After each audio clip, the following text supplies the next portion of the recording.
get this fixed. Hang on, guys.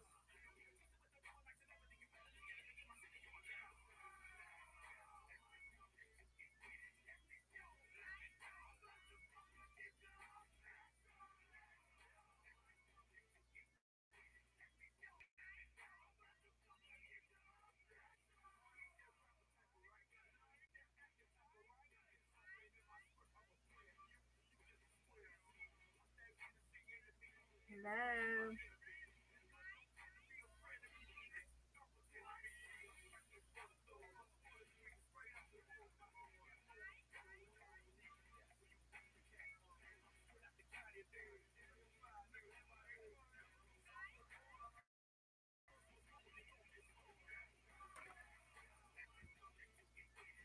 Are we here now?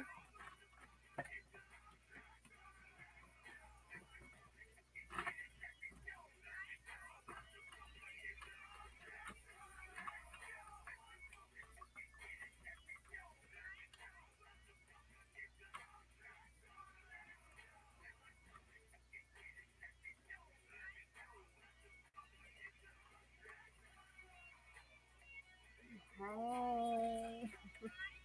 I'm so damn tired, y'all.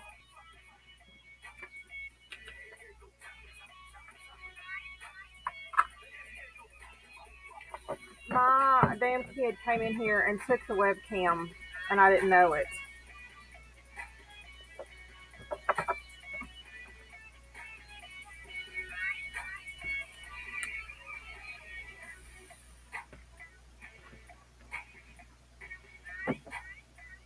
So I had no microphone.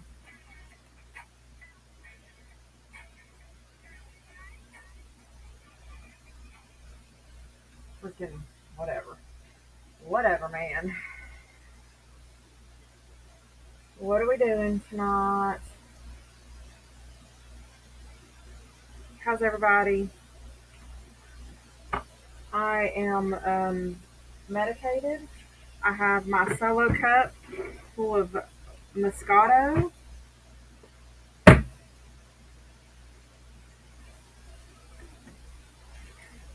I have a fucking bag of marshmallows because just because I can. Let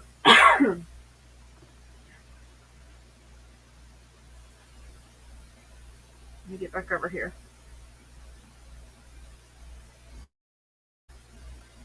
So we will hang out,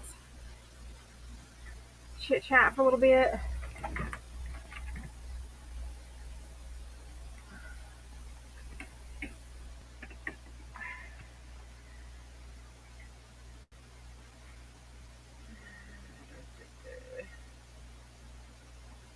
Let's do. If anybody wants to come on panel, we'll just talk about some stuff.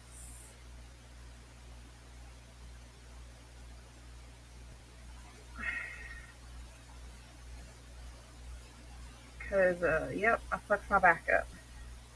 What I did.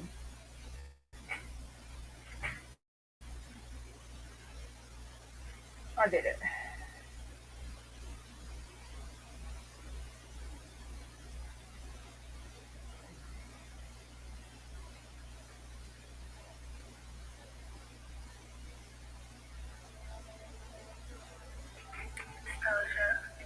I'm gonna move some stuff around. I don't know how to tell you this, but I got one way. I need some work. Just gonna listen. Okay.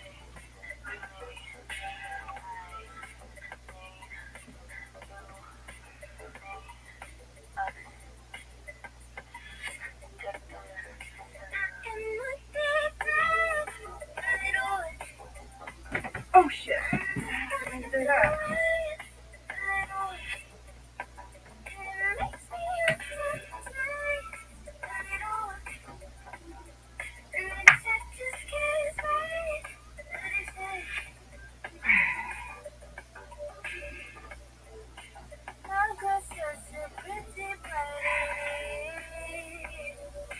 Come on.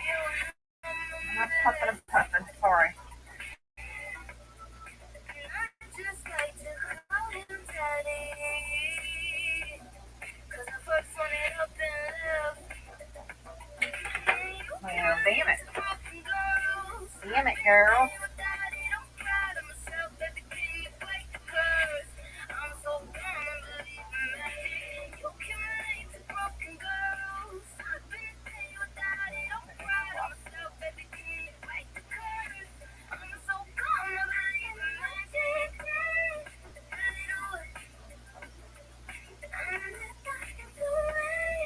Alright, I don't know. I guess that's good enough for now. Um, yeah, eat you some pizza. Where is everybody? Um, I gotta finish watching this little bit of bullshit from Kathy a while ago. What the fuck have I been missing here lately?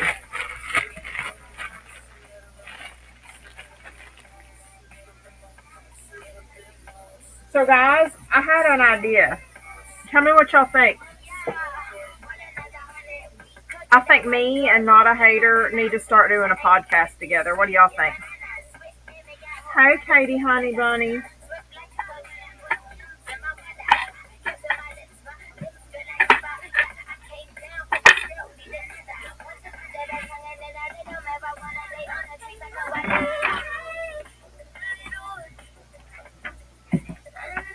I mean, like we don't have enough shit um, on our plates right now, but what if we did like some lives and made it podcasty together? I pull that bitch up on panel. My day was hot, fucking hot, man. Like the thing said it was 85 degrees, but felt like 100. The humidity was like 60%. It was miserable.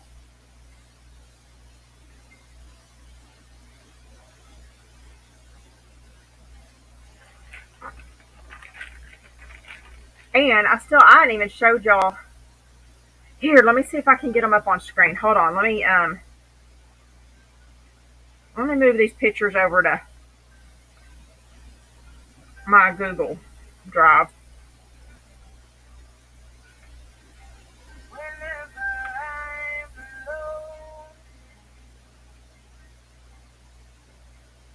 Let me see if I can do this. Um,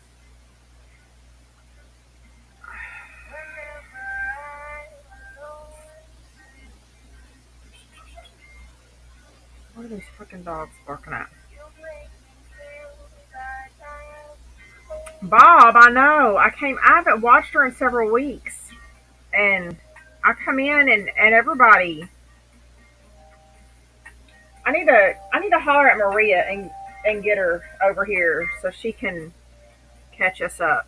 Or Shane, I wonder if Shane's been over there lately. But look, I took a picture of my foot beside it.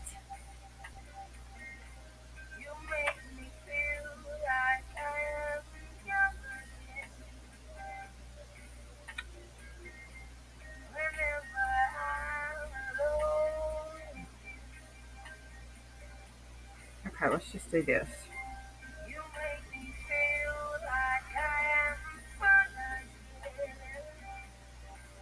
Save here. Upload. Alright, give me just a minute. It's going to take a bit to transfer over. Let me go see if these dogs are doing to each other.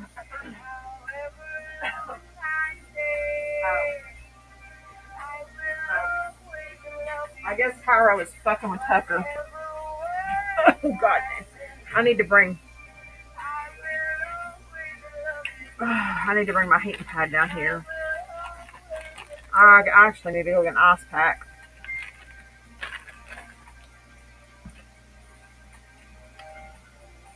Yeah. Kathy was live in her car a while ago. Wouldn't, was saying she's not going home. She, fucking, nah, I haven't been watching that. I can't.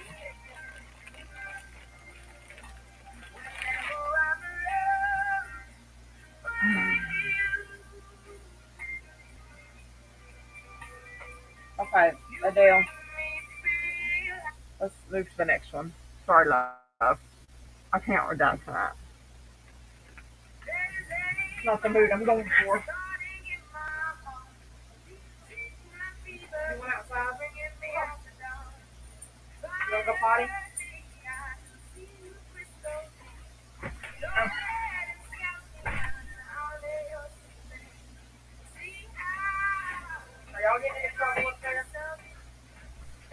Lay down. Lay down, criminal. Lay down, criminal. Go. Don't get in front of me, Cairo. I can barely walk as it is by myself. Oh, all right.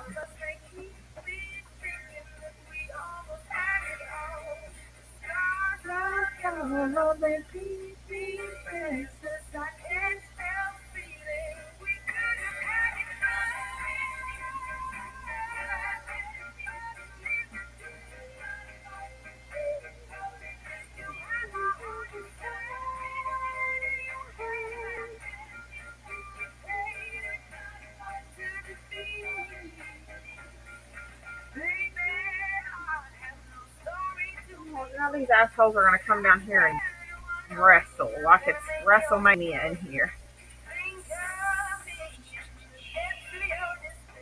She might be off the pain meds because y'all, I guarantee you she might even be getting weekly tests now. I don't know. But I don't see her being off the MJ.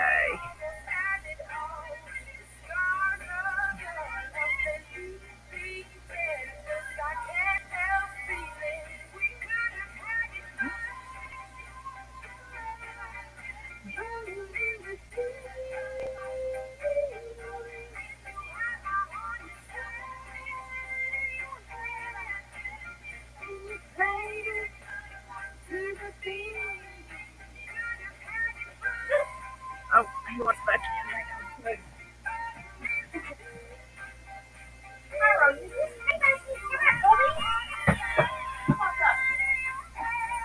Hey, Bubba. Hey, Cairo. Cairo, he's gonna whoop your ass. He does not want to play with you.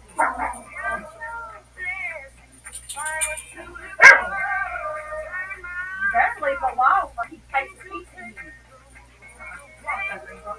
Hold on, y'all. Cairo. Go, Tucker.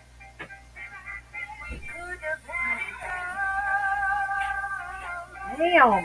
Cairo just is a. Alright, let's see.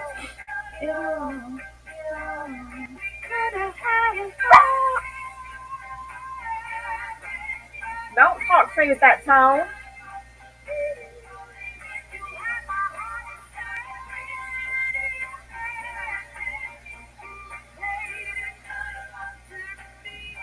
Oh, Katie. Well, I already have disc issues, and my dumbass got out of the truck today and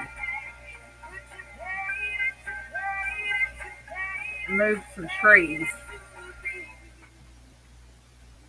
Fucking. What the hell?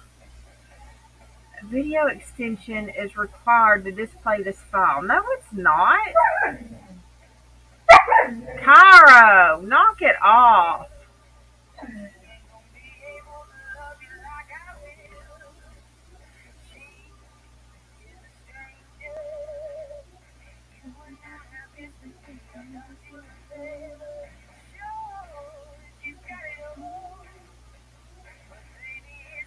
Let me figure this shit out.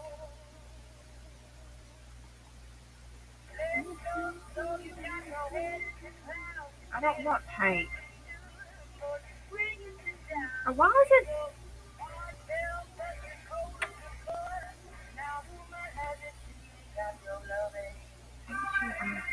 Format is not currently supported. Why did that fucking download as a paint image?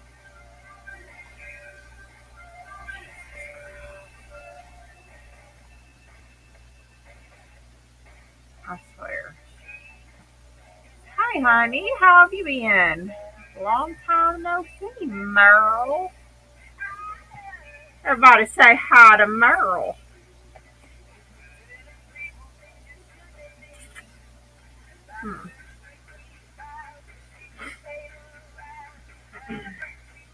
Damn, Katie.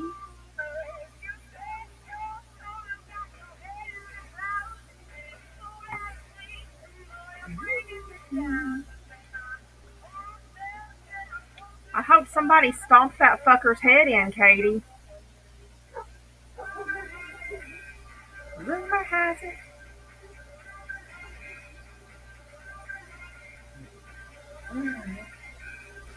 You hush.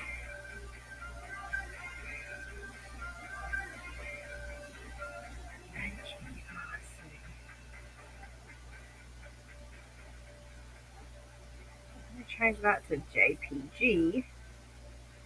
And then I'll move it to this. See if that works.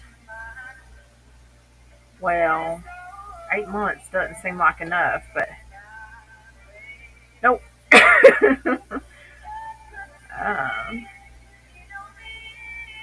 Merle, are y'all camping? Oh, you did tell me you were going. I forgot about that.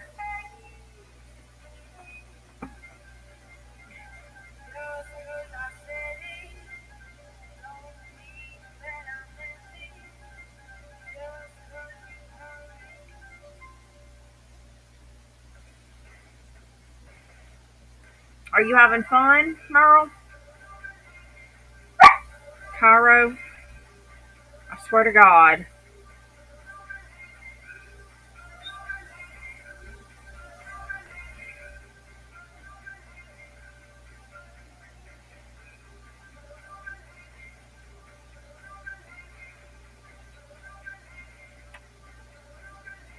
All right, let's see if this works.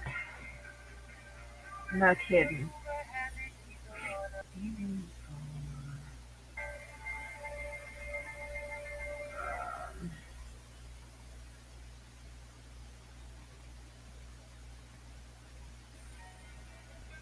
I need to order a new mouse. My mouse is trying to. I don't know. I really thought today was going to be nice. That's why I went, because it said it was going to be in the 80s, maybe 90. Then I fucking get out there and the humidity makes it feel like 100 degrees. Whatever.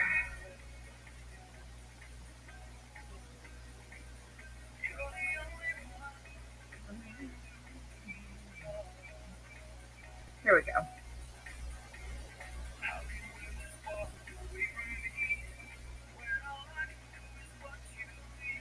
File is corrupted? Why is this telling me that? I don't understand that.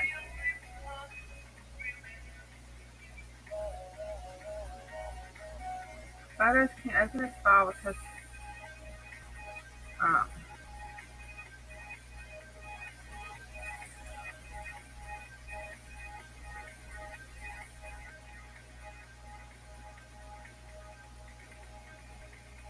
uh, well,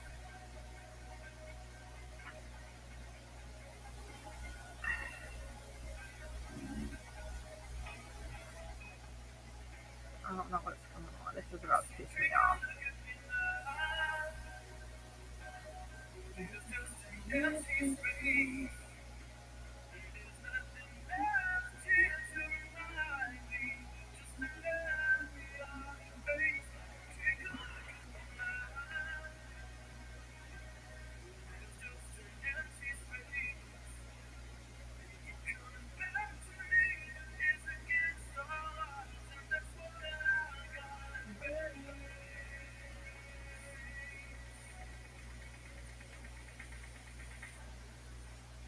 Um,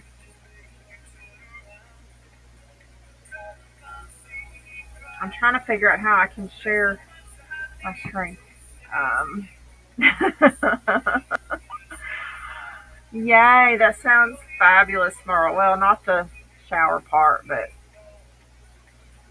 sometimes you just got to jump in that river and do the hoochie coochie, rinsey rinsey.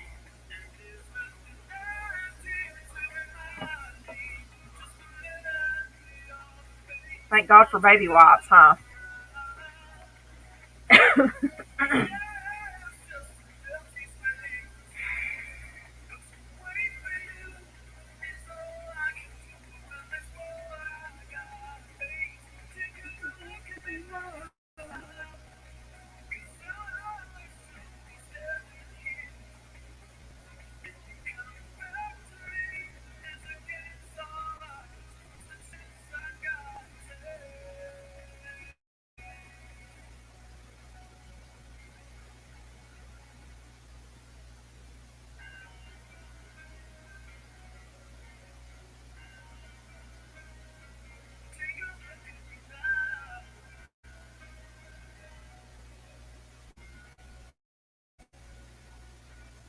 Let me see if this one will work.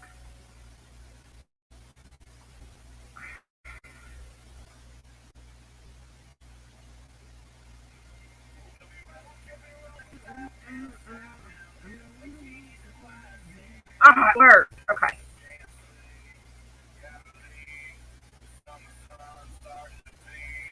I was going about it the wrong way.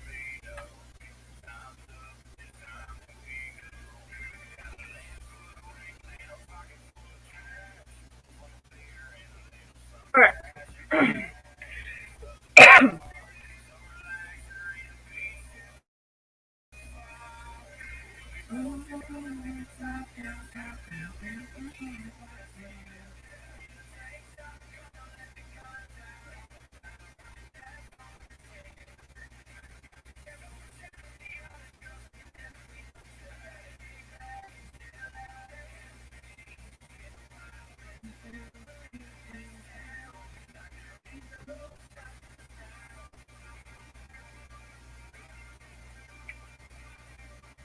Oh, oops, wrong thing.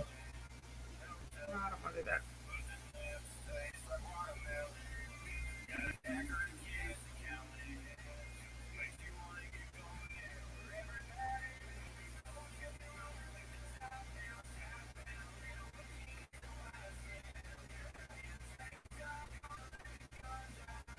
Okie dokie. Now we've got it figured out. Let's see.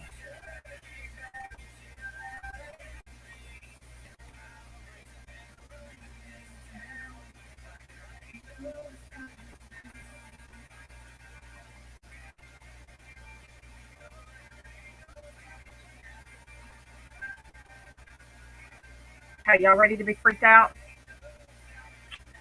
Um,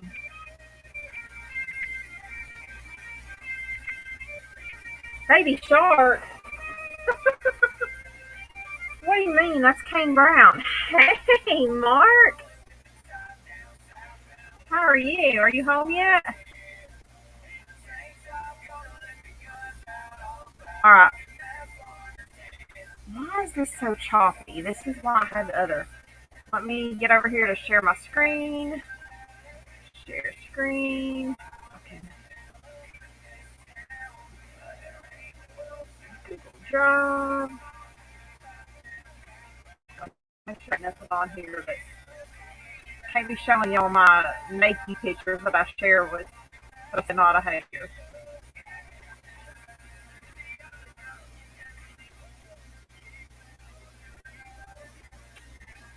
Looking for Bigfoot. No, fuck. The fuck we ain't looking for Bigfoot. We stumbled across this shit.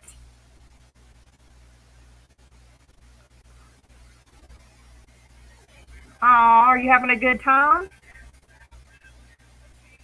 Y'all, I didn't even take pictures of the game tracks. I didn't even take pictures of the game tracks.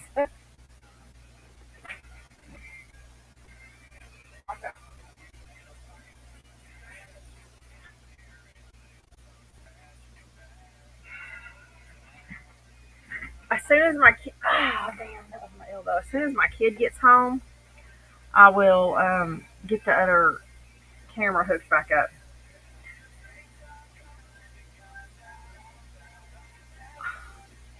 Do y'all see this? Wait, I haven't shared this out yet. I need to let everybody know that.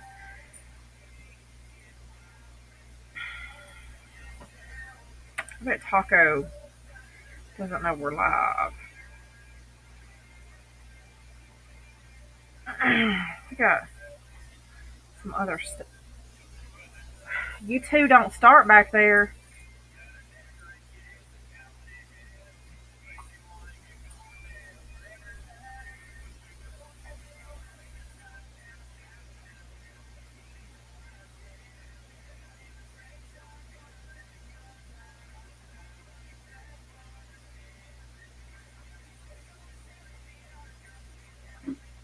Don't tell me you can't with me. You most certainly can.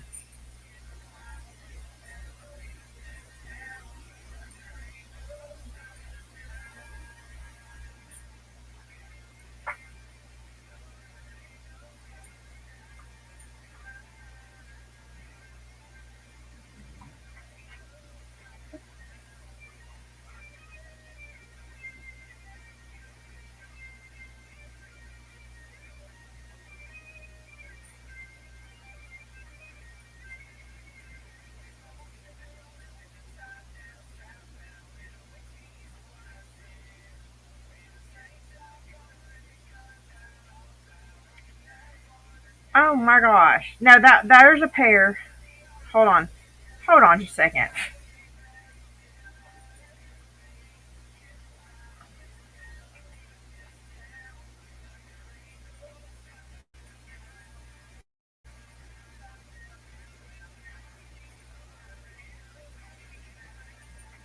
I'm gonna look at something real quick. No, that wasn't a very big one, but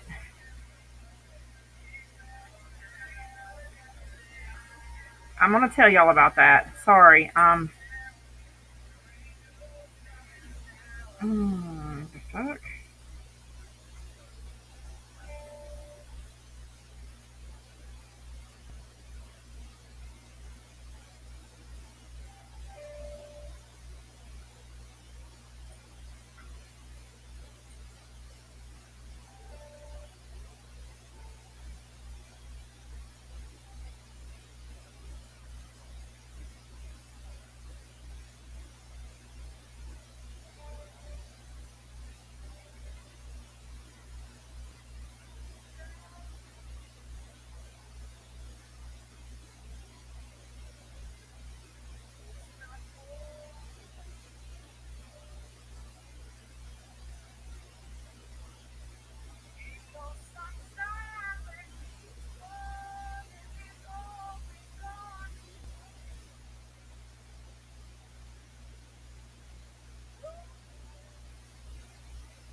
All right, sorry guys.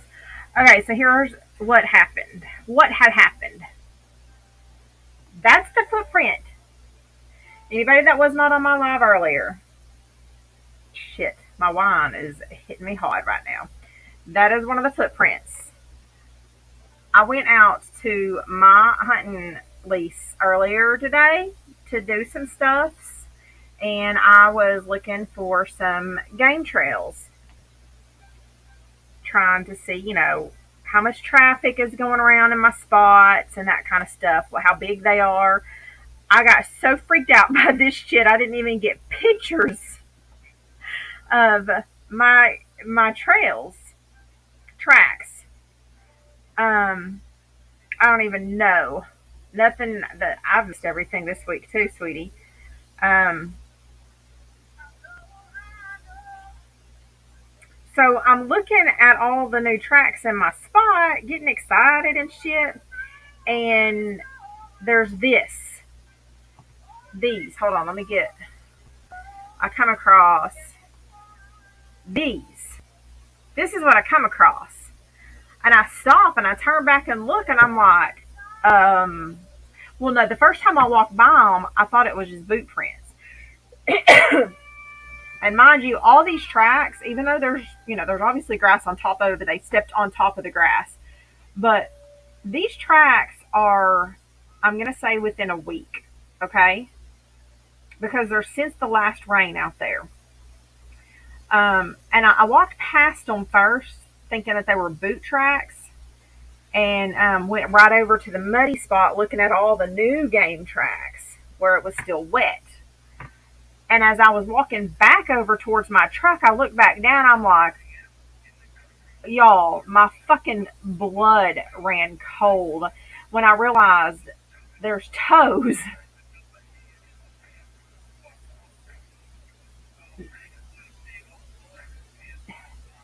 Zip it. Who the fuck is walking barefoot out there? And you have to understand, I'm going to take pictures, but if you go to my last live, I think I might have got, or actually, no, no, no, that's both feet. That's just the left one got a little mushied. They are walking full ass barefoot out there.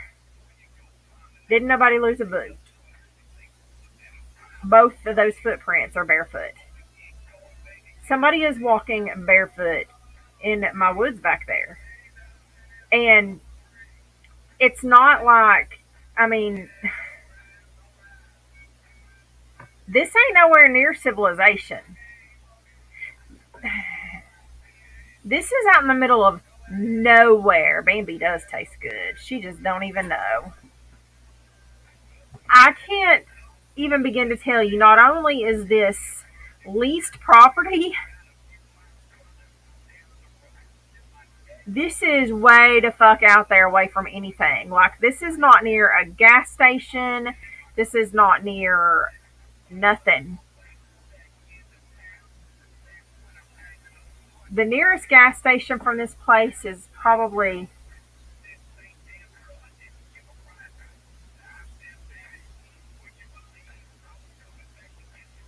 10 miles,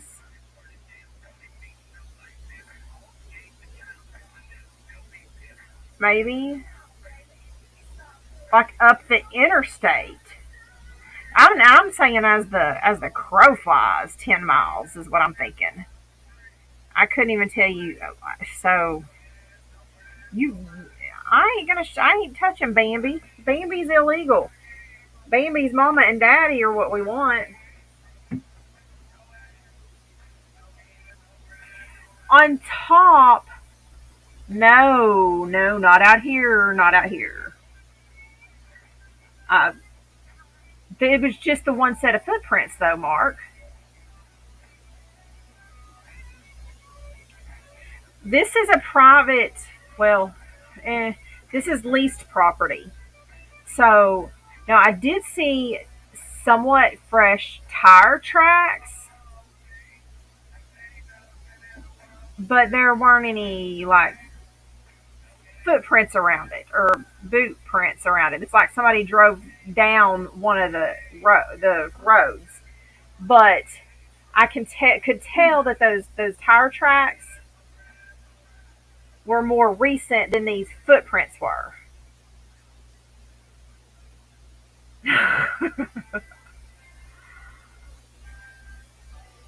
Meth is possible, but I mean, God,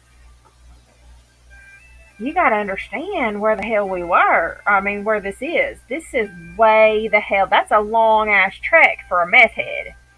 Usually, the meth heads stay close to their trap houses. You know, they stay in town. They don't go way out there.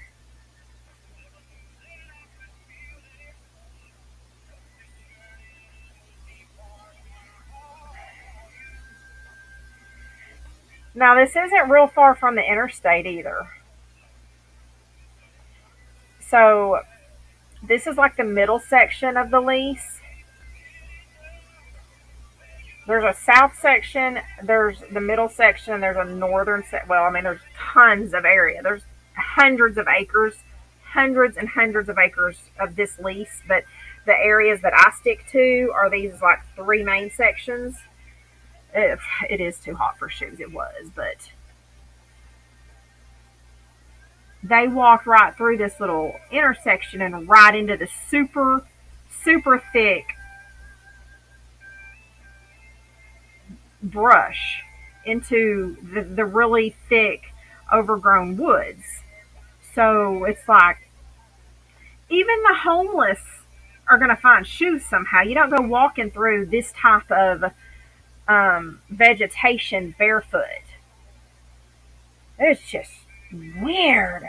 On top of, like I told y'all, I showed y'all the rocks at the end of last season. One day I came back in and there were piles of rocks down, like five different piles of rocks going down my drive that were not there a couple days before. You could tell they were strategically placed. And I think the video is still up from earlier, maybe on Facebook, where I showed one of the piles at the base of a tree. It's not a like natural. Obviously, somebody stacked them.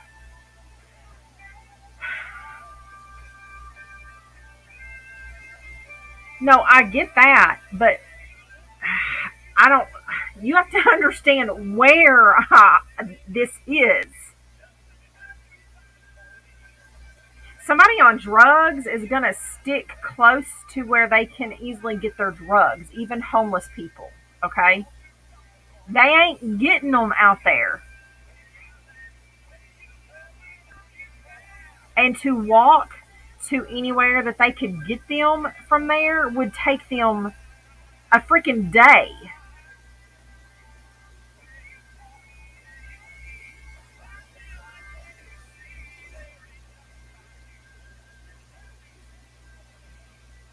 So, yeah. But there was this. Okay, let me. Here's my foot.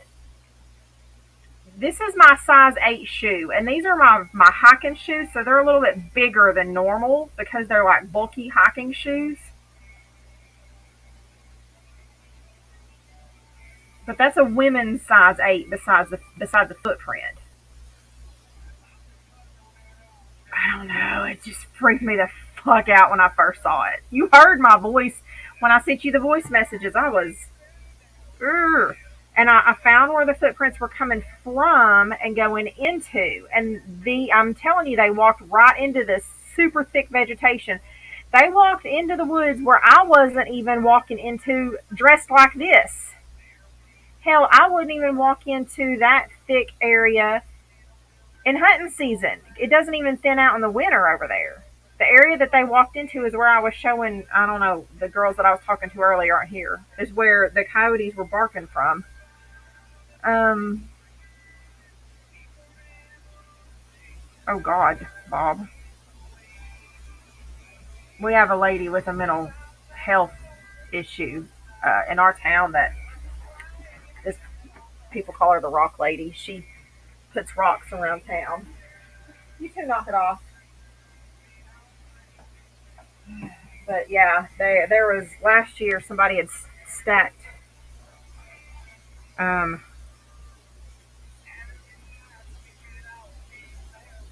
that's not even funny.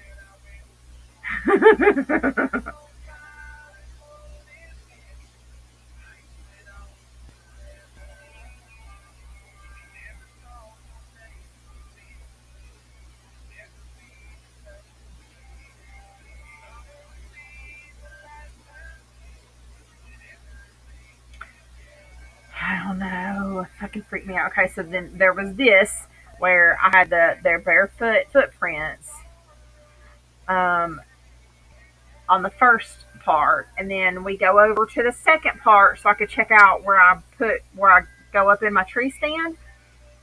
And when I was leaving, I stopped at the stop sign to come back out on the highway, and there is a very um, I don't know what the word I want to use. Um, hold on, let me find my word because my words are not a very homely looking gentleman. Yeah, that's probably right. Except there that walks on its hind legs, hind feet. There was a very homely looking gentleman standing just a little bit down from this stop sign that I pulled up to. He was not very clean looking. His clothes were kind of tattered. He was holding like a stick, a big walking stick. I swear to God, he didn't have shoes on. I swear he didn't have shoes on. But he was standing there. He had what looked like it might have been a phone in his hand, talking to it. Like it wasn't held up against his ear, but he was holding it in his hand and talking. Ugh. Yep, mermaids.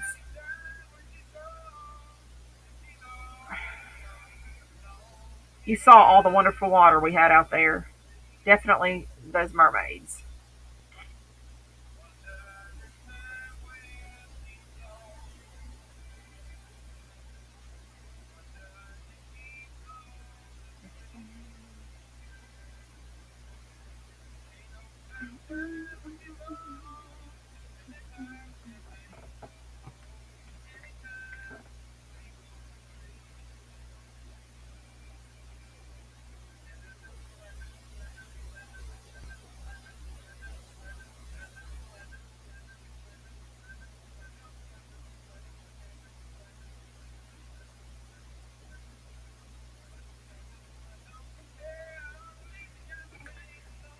So I kind of decided on my way home that I might be going to a different area of the lease. But then again, I mean, honestly, when I start,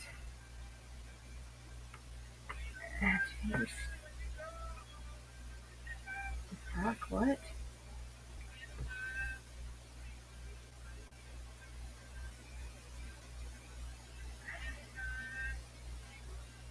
Just get out of jail wearing a wig. I thought he had a cash. Kara ate some freaking. I don't even know what kind of scat that was. I had to.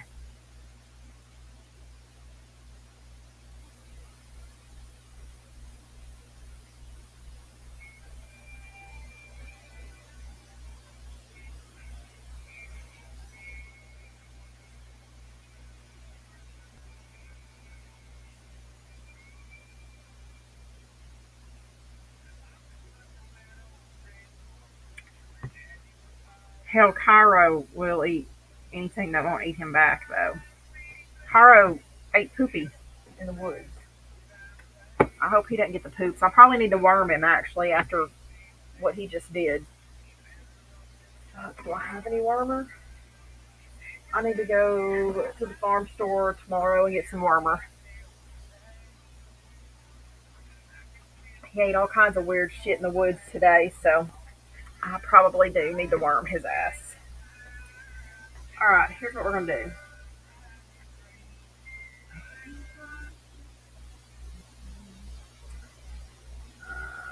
I'm going to go to. I think I deleted it.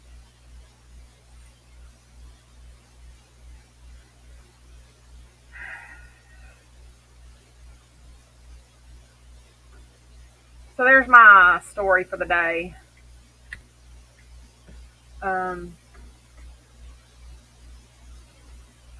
we want this and that. Oh, damn it. Oh, let's try something.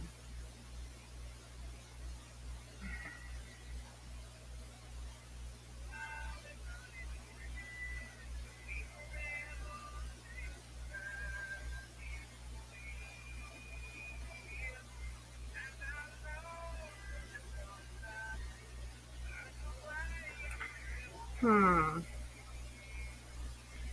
Hold on. My kid has not messaged me permission to go anywhere. And it looks like he is gone.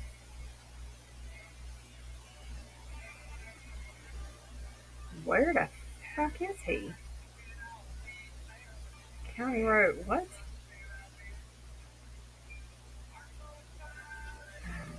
You are not at Walmart. You are on a county road, buddy.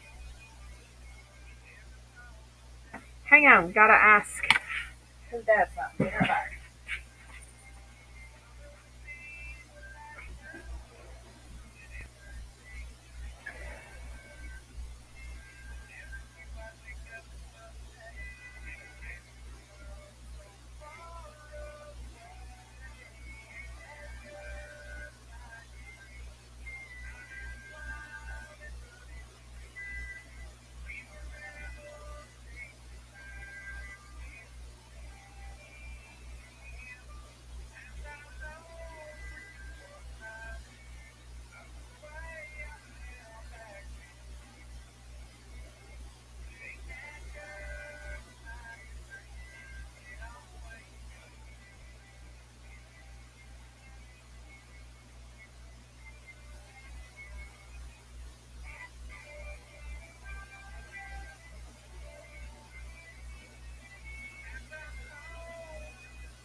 Freaking criminal dogs. What are we doing?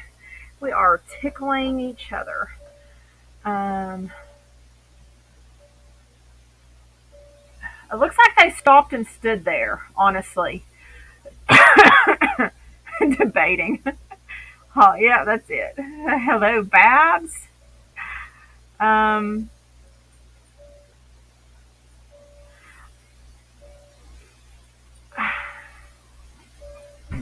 I don't know. I don't even want to know. Which that's.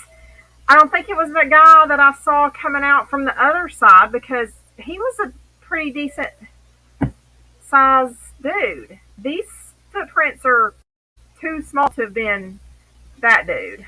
Oops.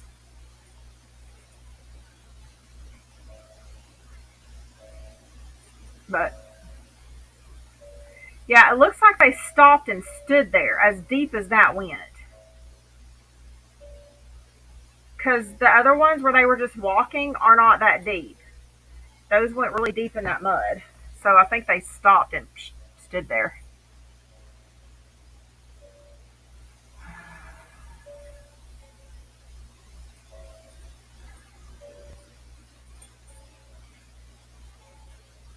Oh man, they scared the fuck out of me. Okay, man, bear, pig. Saw it on South Park. Man, bear, pig. God, I hope not. Okay, I was looking for something. I've got it. I know what we're gonna do tonight. Something that's been a long time coming. Y'all ready?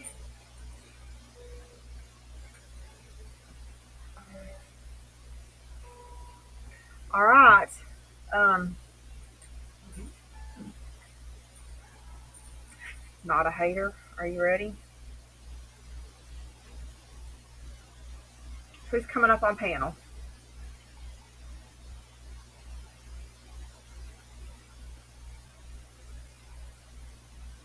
Hey, Mark. You owe me a visit, buddy. Mark, you were supposed to come up on panel with me one weekend, and you never came back to do that.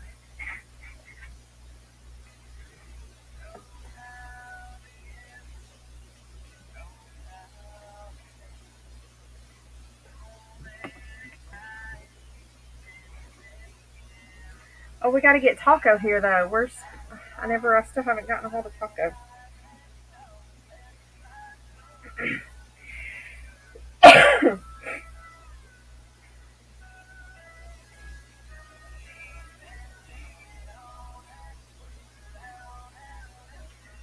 Lord knows. I still haven't.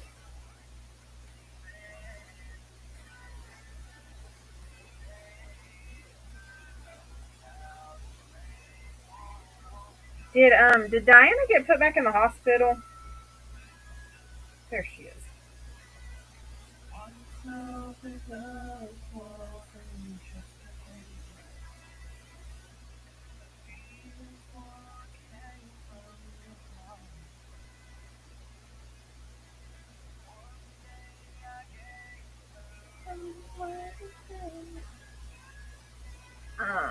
Okay. I guess he left.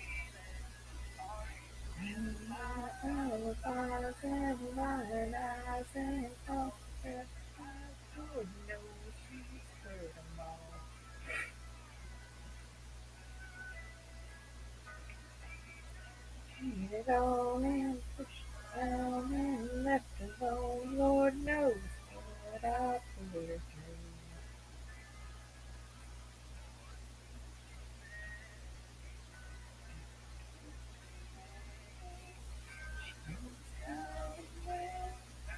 Oh, and the fires in the right eyes and all the best lies. Lord knows she covered them all.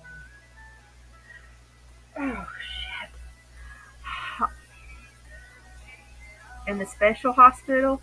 She has COVID? Really?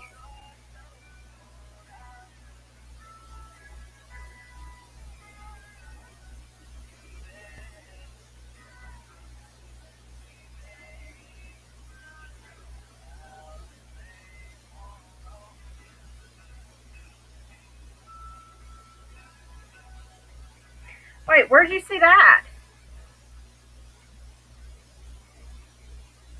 God dang, no shit, Bob. Well, she'll see. I mean, we can count down because, her insurance only pays for 15 days at a time.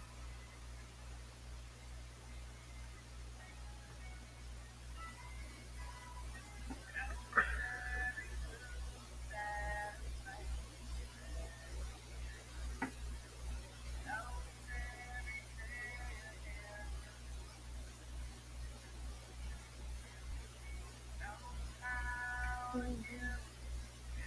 knows how to take. All right, ready?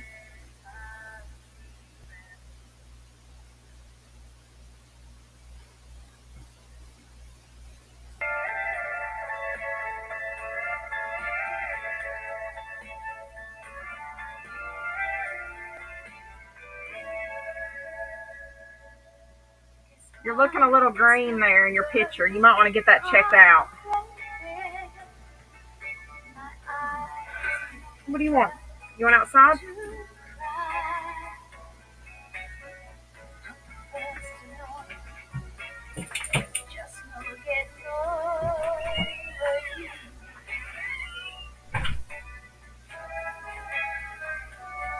Oh. All right. So, who's been following? Hold on. I have something. We'll get back to this.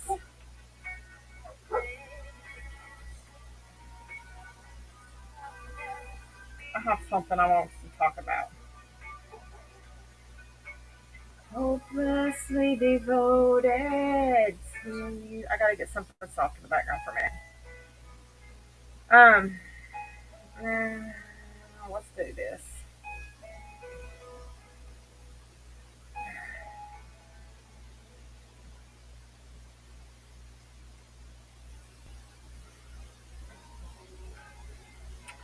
Um, so has anybody been following this? Let me move over.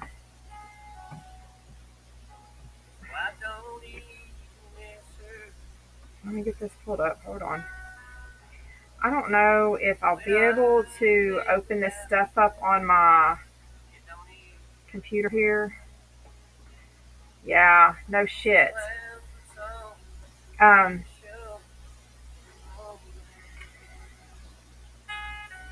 has anybody been following this Kylie Rodney stuff? The girl that went missing after the 16-year-old that went missing after a party 2 weeks ago. Let me grab my notepad real quick.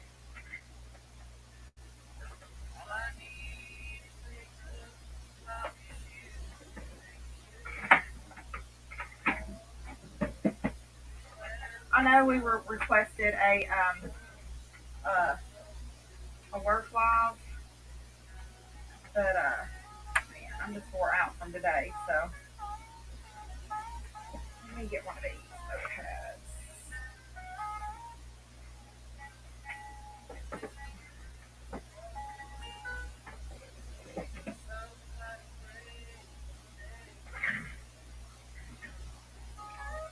Hey, not a hater.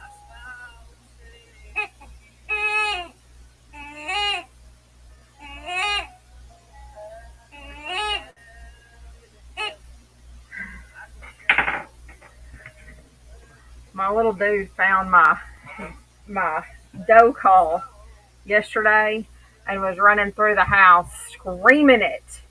Oh my god. He was blowing it full blast.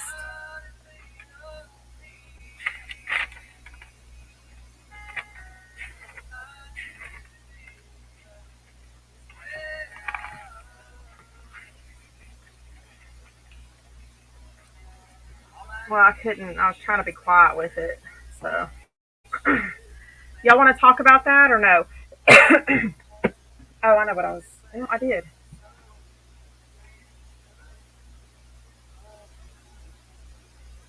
Scarred, how you been? Were you able to find a job, buddy? Is he gone? Did he leave?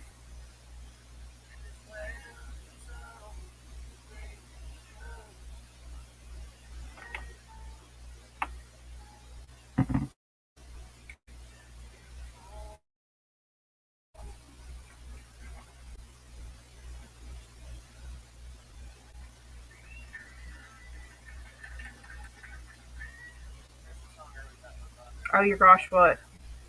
You want to come up?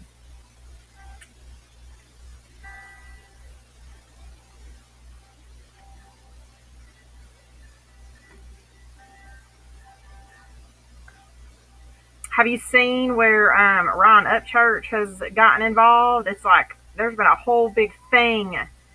Freaking Upchurch is going after Ichdemel. It's gotten freaking crazy.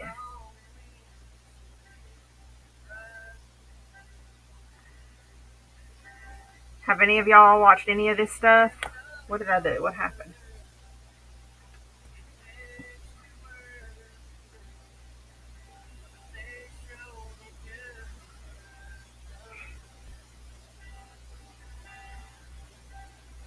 Y'all want to watch any of those videos? Or we can just go to bed. I mean, if I get another cup of wine, then it's going to be over for me anyway. Actually, I think it might be time for drops. Because God knows I'm not going back out to the lease tomorrow by my fucking self, even with the pew pew. My Pepe Le Pew. Hobbits and Littlefoots and mermaids and all.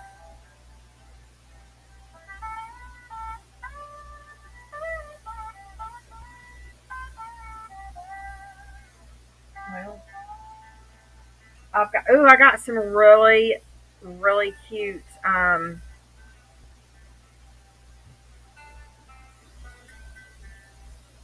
images to make me some more shirts. I wore my new tank top today.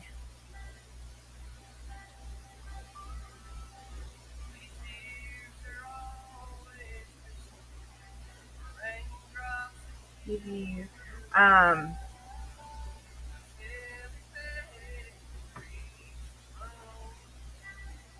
I would if that was fucking Bigfoot. I can't imagine Bigfoot having a footprint the same size as mine, or just a little bit bigger than mine. That looks like a probably a men's size nine. Honestly, maybe that. I mean that footprint was smaller than my teenage son's foot.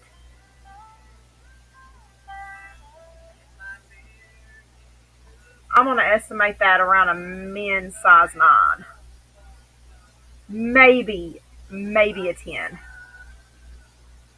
Excuse me, how the fuck did he get the name Bigfoot? Come on now, sister. Hey, Scarred, where'd you go? You can converse with us about this case if you want to.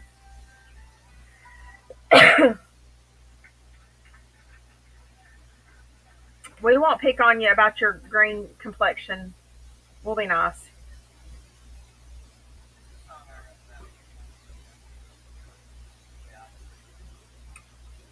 Damn.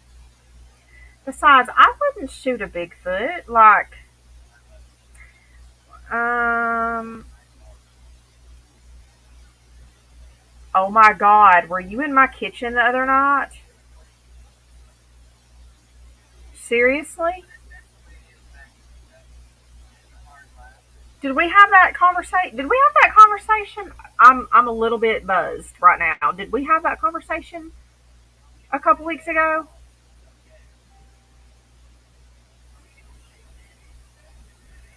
Jesus Christ, Bob.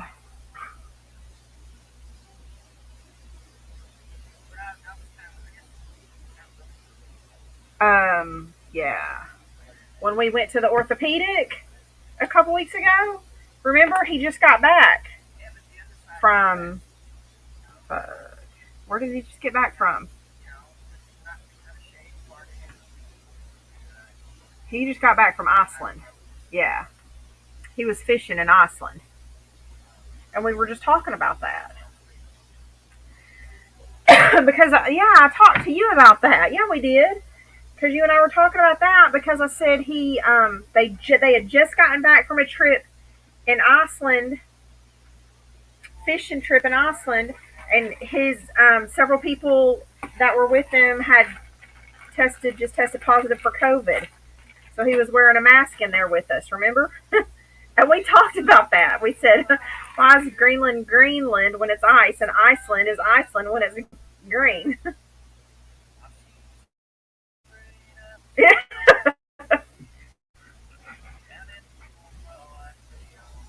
Okay, so um, on the Kylie Rodney thing, y'all, you know about this? Have y'all heard about it? What's going on? The 16-year-old girl that went to a big party 2 weeks ago. It's been 2 weeks now. There was like she's in Truckee, California. Oh, gotcha. Get it. I get it now. Jesus. All right. I see where you're going with that. I told you I'm a little. Whew, my red solo cup is almost empty.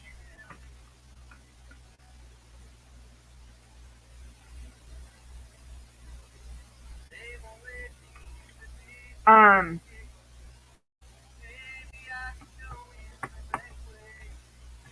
So, do we want to talk about her with me in this condition? There's only two people talking in here right now, anyway. It says there's four people here. I guess we could just fuck around.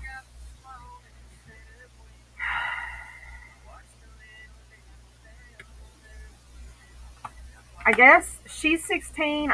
I'm pretty sure they said that she graduated early, but this big party they have like every year, and it's pretty much for. um, they have this party at these campgrounds for all the kids that are leaving for college. But apparently this year it turned into a huge thing, and kids from like San Francisco and like kids from 2 hours away showed up to this party. There were lots of drugs. There was like 200 or more kids supposedly at this party. Um,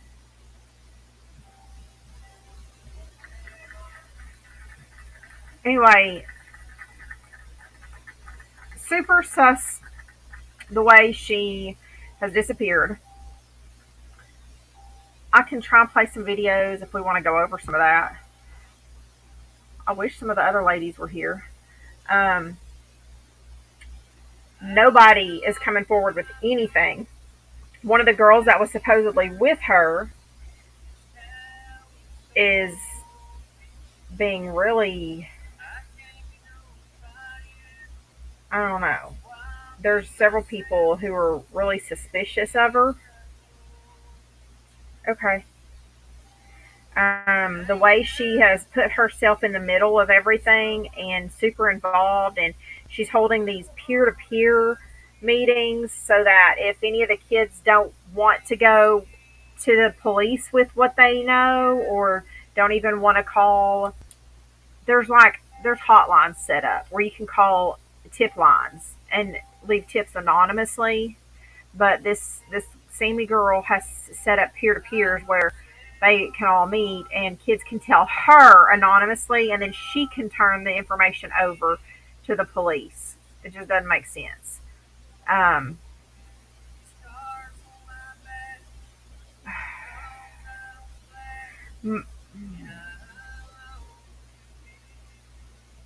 who?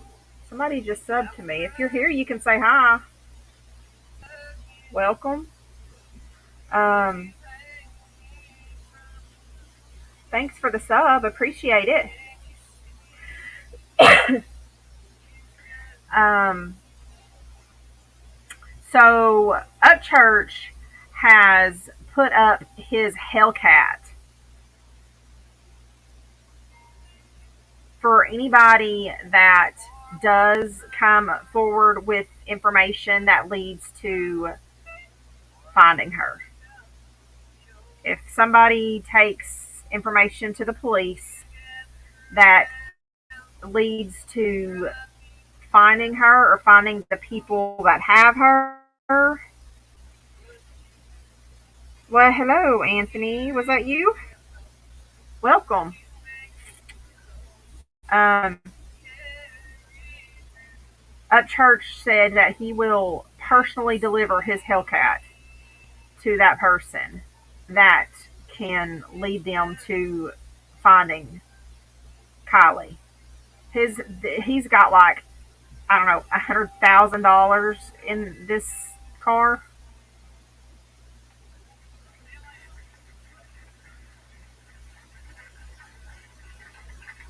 It's definitely not a stock car.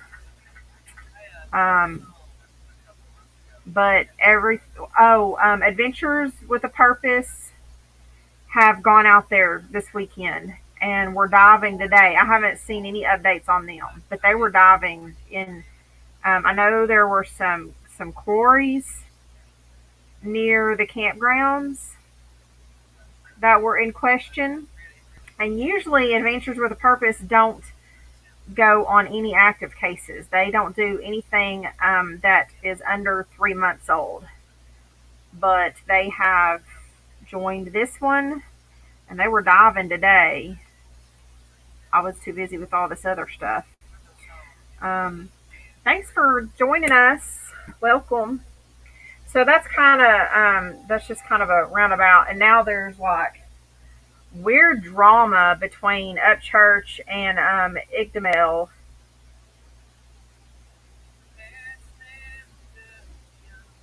and we can kind of veer off into that too. So earlier, well, like last week, Igdamel was covering it, and he had a guy come up on his panel, which Igdamel is a streamer, and he's big in the crime community, streaming community. He covers a whole bunch of this stuff. Um, but he, uh,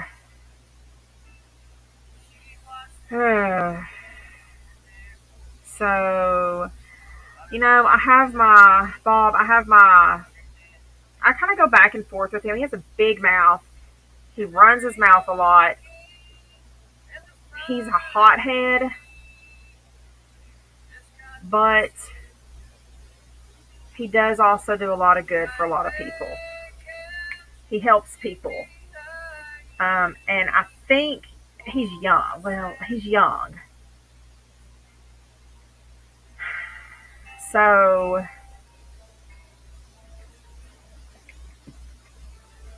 he still needs to learn a lot. Um,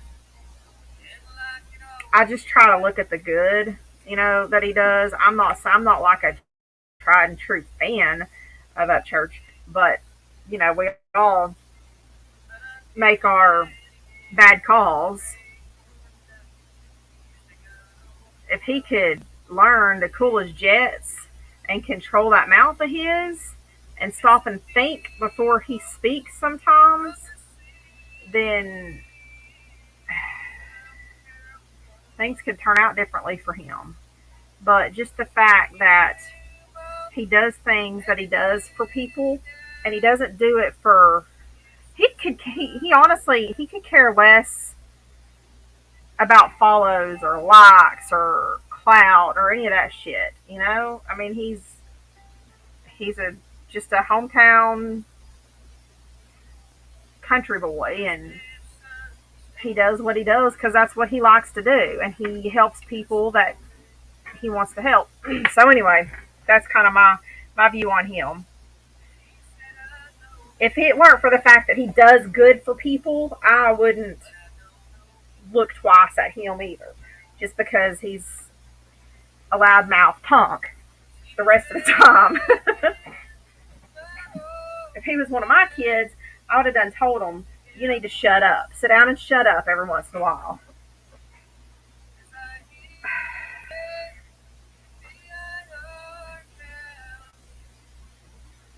Um, but Ictamel brought this guy on one of his streams last week, and the guy was saying that, oh, two of my cousins, hey Taco, was saying that two of his cousins were at that party, and he talked to his cousins, and, and his cousins told him, okay, the guy's name is Ronnie, Ronnie, something like that, and Ronnie's cousins were at the party, and his cousins apparently were older people. That's another thing that reports are saying that there were a lot of adults there, like in their 30s, kind of, and older kind of people who were supplying these high school students and college students with drugs and alcohol. And this Ronnie guy calls in to Igdamels and says, hey, I have two cousins who were at that party, and there's some of the people that, you know, supply drugs at these parties. But he couldn't really keep his story straight. And one time he had kind of a slip, and he said, instead of saying they, he said we about being there. And he even said something about when he was at those parties back in when he was younger. I, I don't know, the conversation sounded like he used to be the one that supplied those drugs. Something doesn't set right with me either with this Ronnie guy. And we'll listen to some of those conversations because they just don't match up. I'm not gonna stay on here all night. Um, Now, don't get me wrong.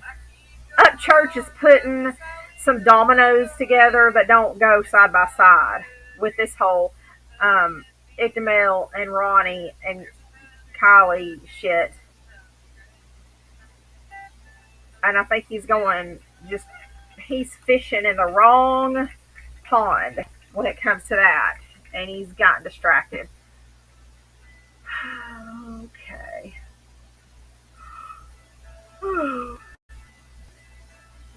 What's that?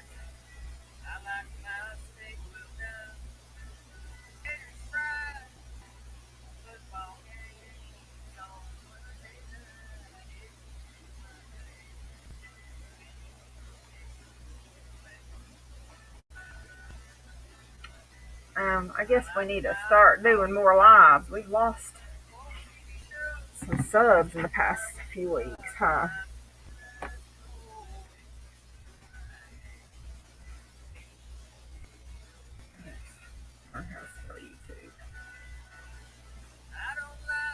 How are you tonight, Taco? Taco, dang it, I just closed that too. You missed the little Bigfoot pictures. I told you I was going to show. Let me pull this up for Taco real quick. She was in the live earlier when I was out at the hunting lease.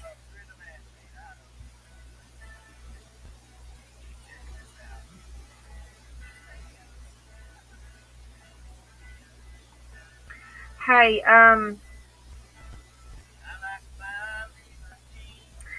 not a hater. Every once in a while, will you type in the chat and remind people to click the red dot for the live button, please?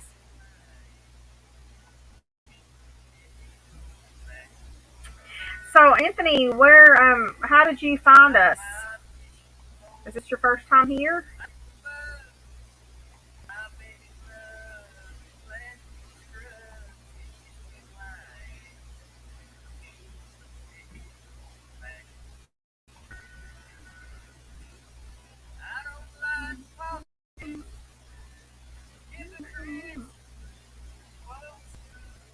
Oh, shit. What are you doing, you idiot?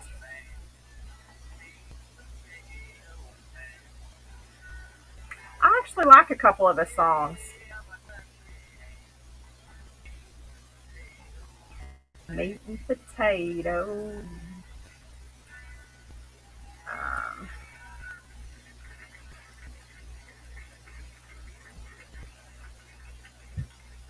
no kidding, Bob. I am ready for fall. Look, now I told you, I don't complain about summer. Don't complain about it.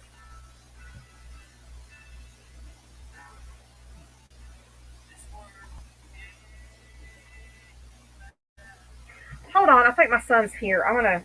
Does my audio keep cutting out for y'all?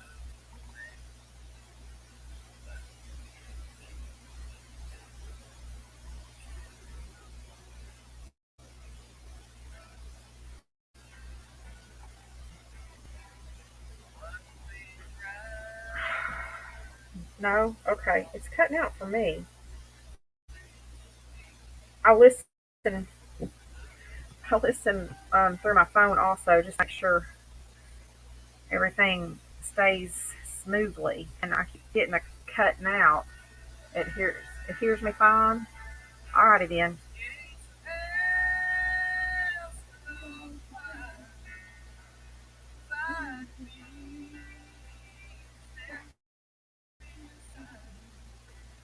This is my namesake we're listening to, guys. By the way. Alright. Really quick. Taco. Taco.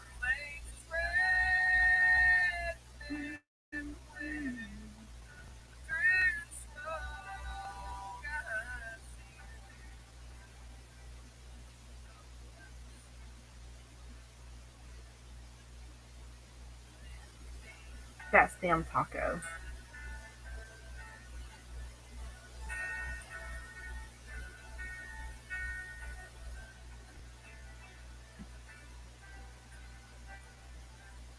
Look at them toes. Would that not freak you the hell out if you were walking through the middle of nowhere in the woods and you see something like that where there should not be? Again,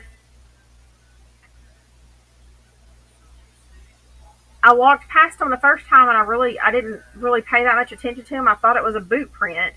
I really thought it was one of the guys because there's a lot of other people that lease the same area. But well, let me rephrase that.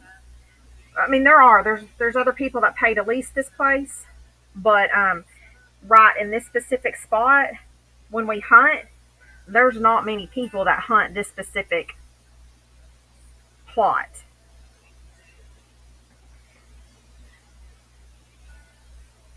Oh Jesus, that's me right now. Um, so even like, because this is right behind where our deer camp is now. Like this is right between two highways, and to the south of this, there's another deer camp, a bigger one, but I don't usually go over there because there's more people over there.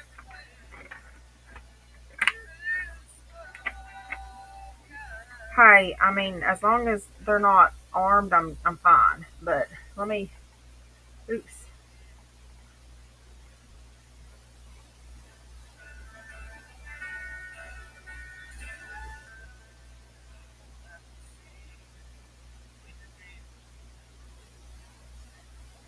Look, there's a closer one.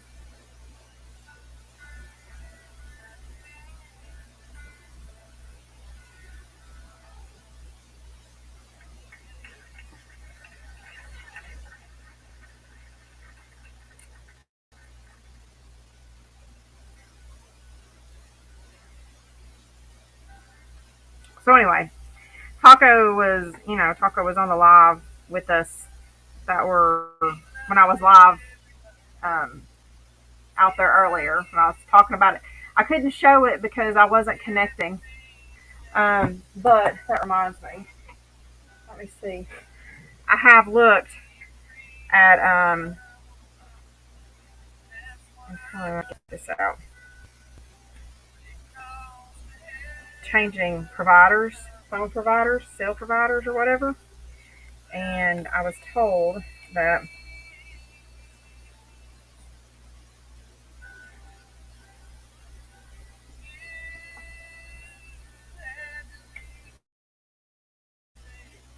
for the that I qualified for this thing. So I'm fixing to finish applying for it and see.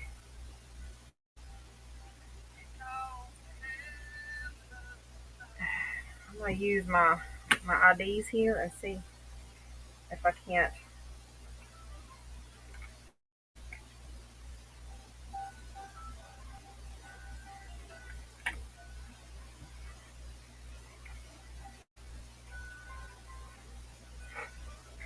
get that done. All right. So let's in this one. Oh shit, wrong thing. Wait, what did I? How did I do that? I don't know what I did. Anyway, YouTube. I don't know what that is. Um,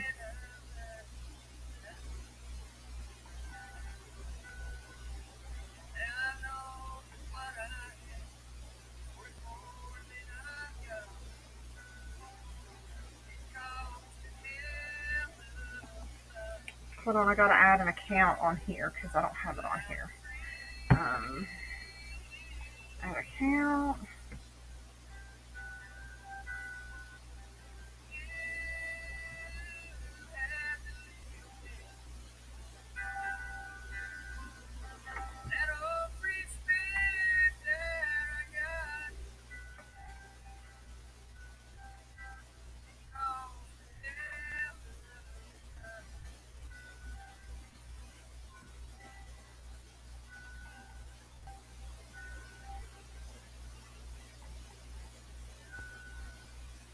Okay.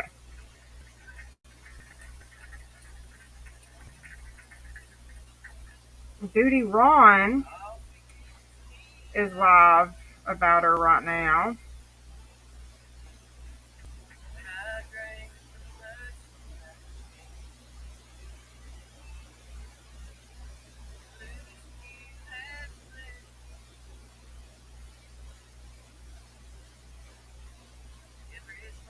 We can go see what they're talking about. Um,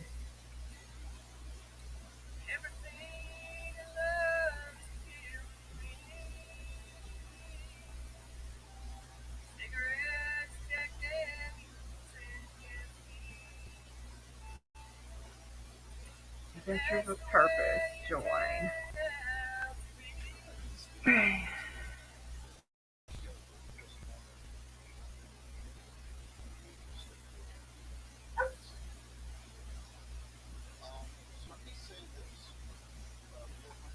I don't know how this is gonna work.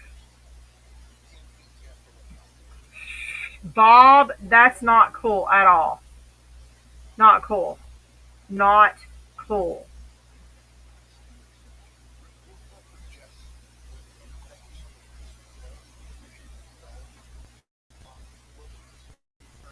Thank you for giving away those memberships. Kayla, thank you. Appreciate it. You can't be careful. You can't be too careful, you know? All right, let I'm me gonna tell you mute why me for I just a wanted minute and Brent Montgomery to get a membership, because let's see he what he sends me says so about many it. pictures and so much video and pictures on these missing person cases. He works hard and tirelessly and sends so much to me and other creators. I want him. Rocky Canine, good to see you. Let's give memberships to Kylie's mom. Yeah.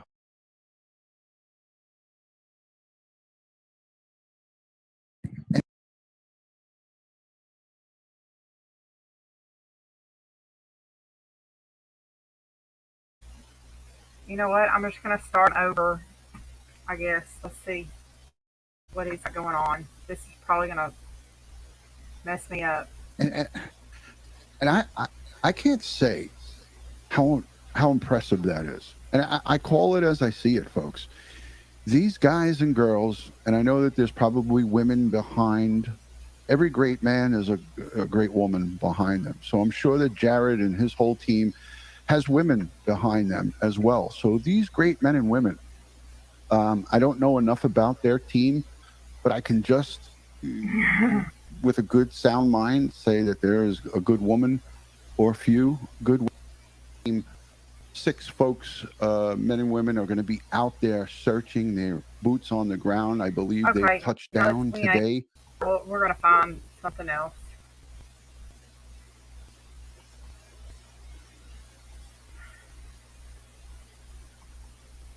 I don't think he's just talking. Um, okay, let's find one of the first um, videos about. Let me go to my home here. Look, I'm not used to maneuvering my YouTube on my PC. No, let's go to all. All right. 2 days ago. No. Fuck. Included with your premium membership. What is this? What do you want me to do? Discover your next favorite movie. Watch without ads. Included with your premium membership. What is that? What do you want me to discover? I don't know. Alright.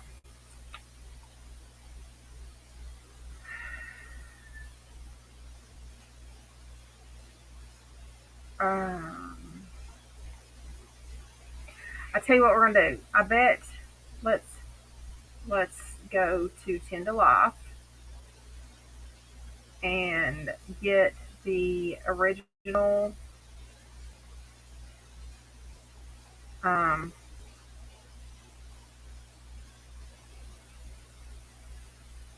got it videos. Alright. 8 days, 10. I know we're right at 14 days. It looked like she covered this originally 11 days ago. Okay, I'm going to speed this up a little bit too. As I play each of these, I'm going to go and bump it up a little bit so we can get through them a little faster, okay? Um,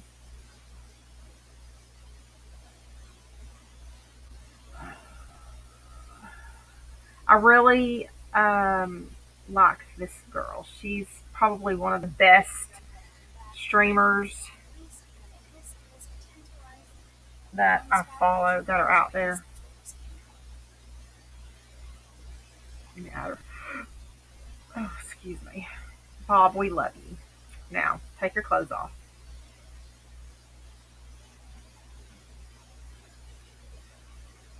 You must never mention clowns in here again. Do you understand me? We do not discuss clowns. JDP is the only clown that we're allowed to discuss here. Got it?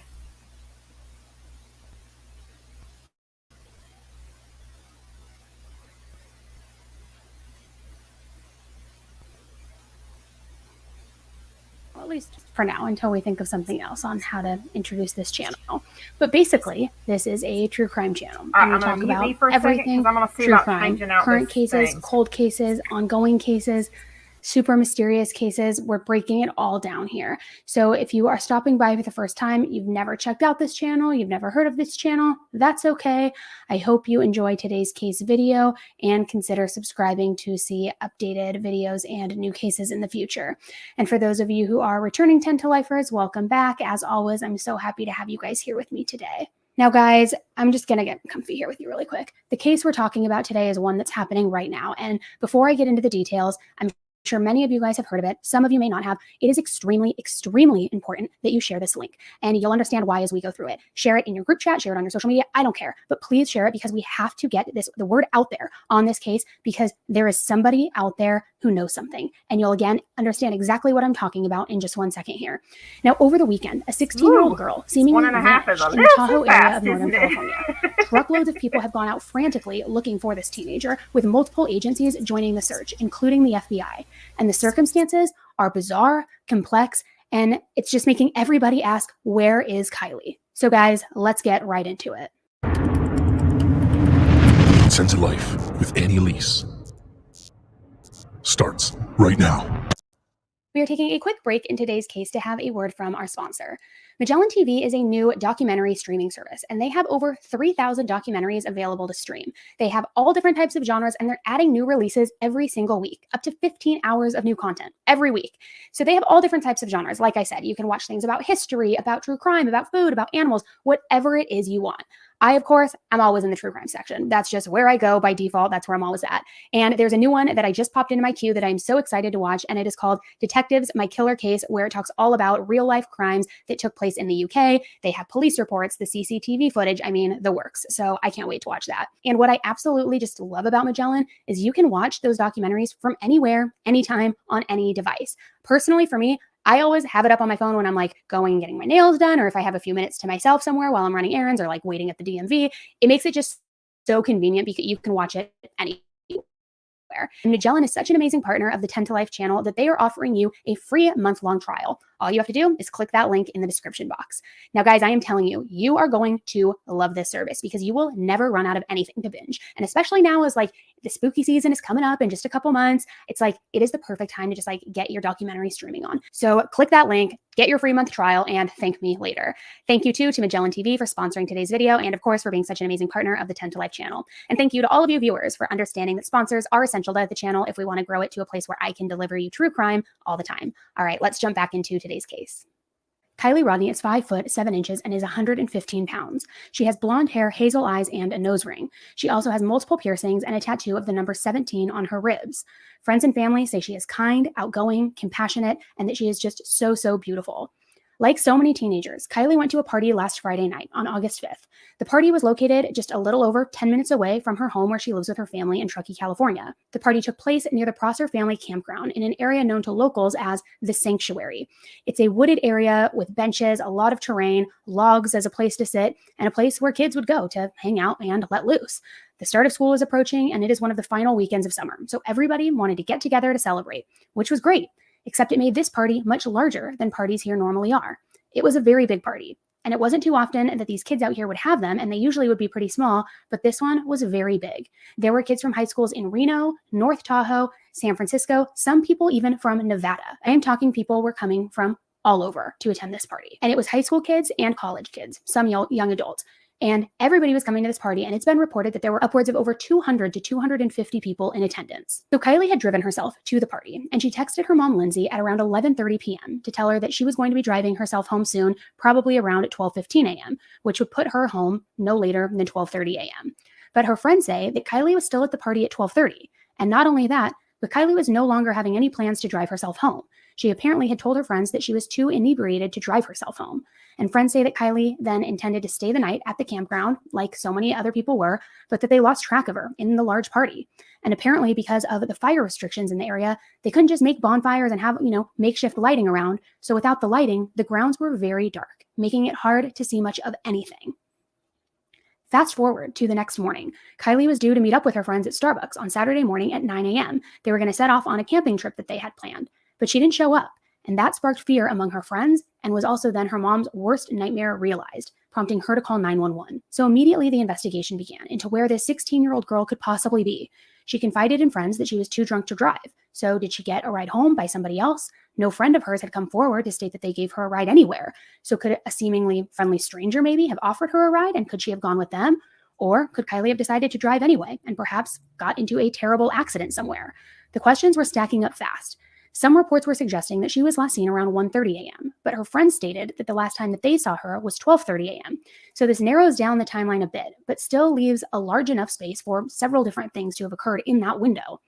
So when evaluating the scene of the party, it was quickly discovered that Kylie's car was not there. She has a 2014 silver CR-V, and it was nowhere to be seen, and we know that she drove herself in that car to the party. In addition to her car being missing, her phone had been out of service since she disappeared.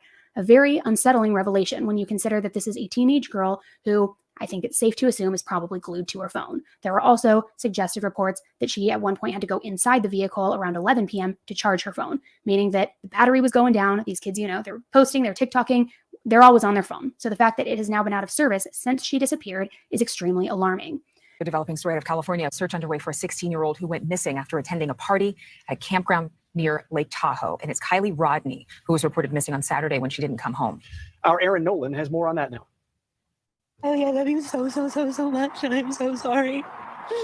I'm so sorry, and we're doing everything that we can. And if you have her, please give me my baby back. The search is underway as a mother begs for help. 16-year-old Kylie Rodney was last seen Saturday morning after going to a party with about 100 teens and young adults in California's Tahoe National Forest. Kylie's mom, Lindsay Rodney Neiman, says her daughter told her she was leaving the party around 12:15 Saturday morning. Woke up and realized her daughter was not home.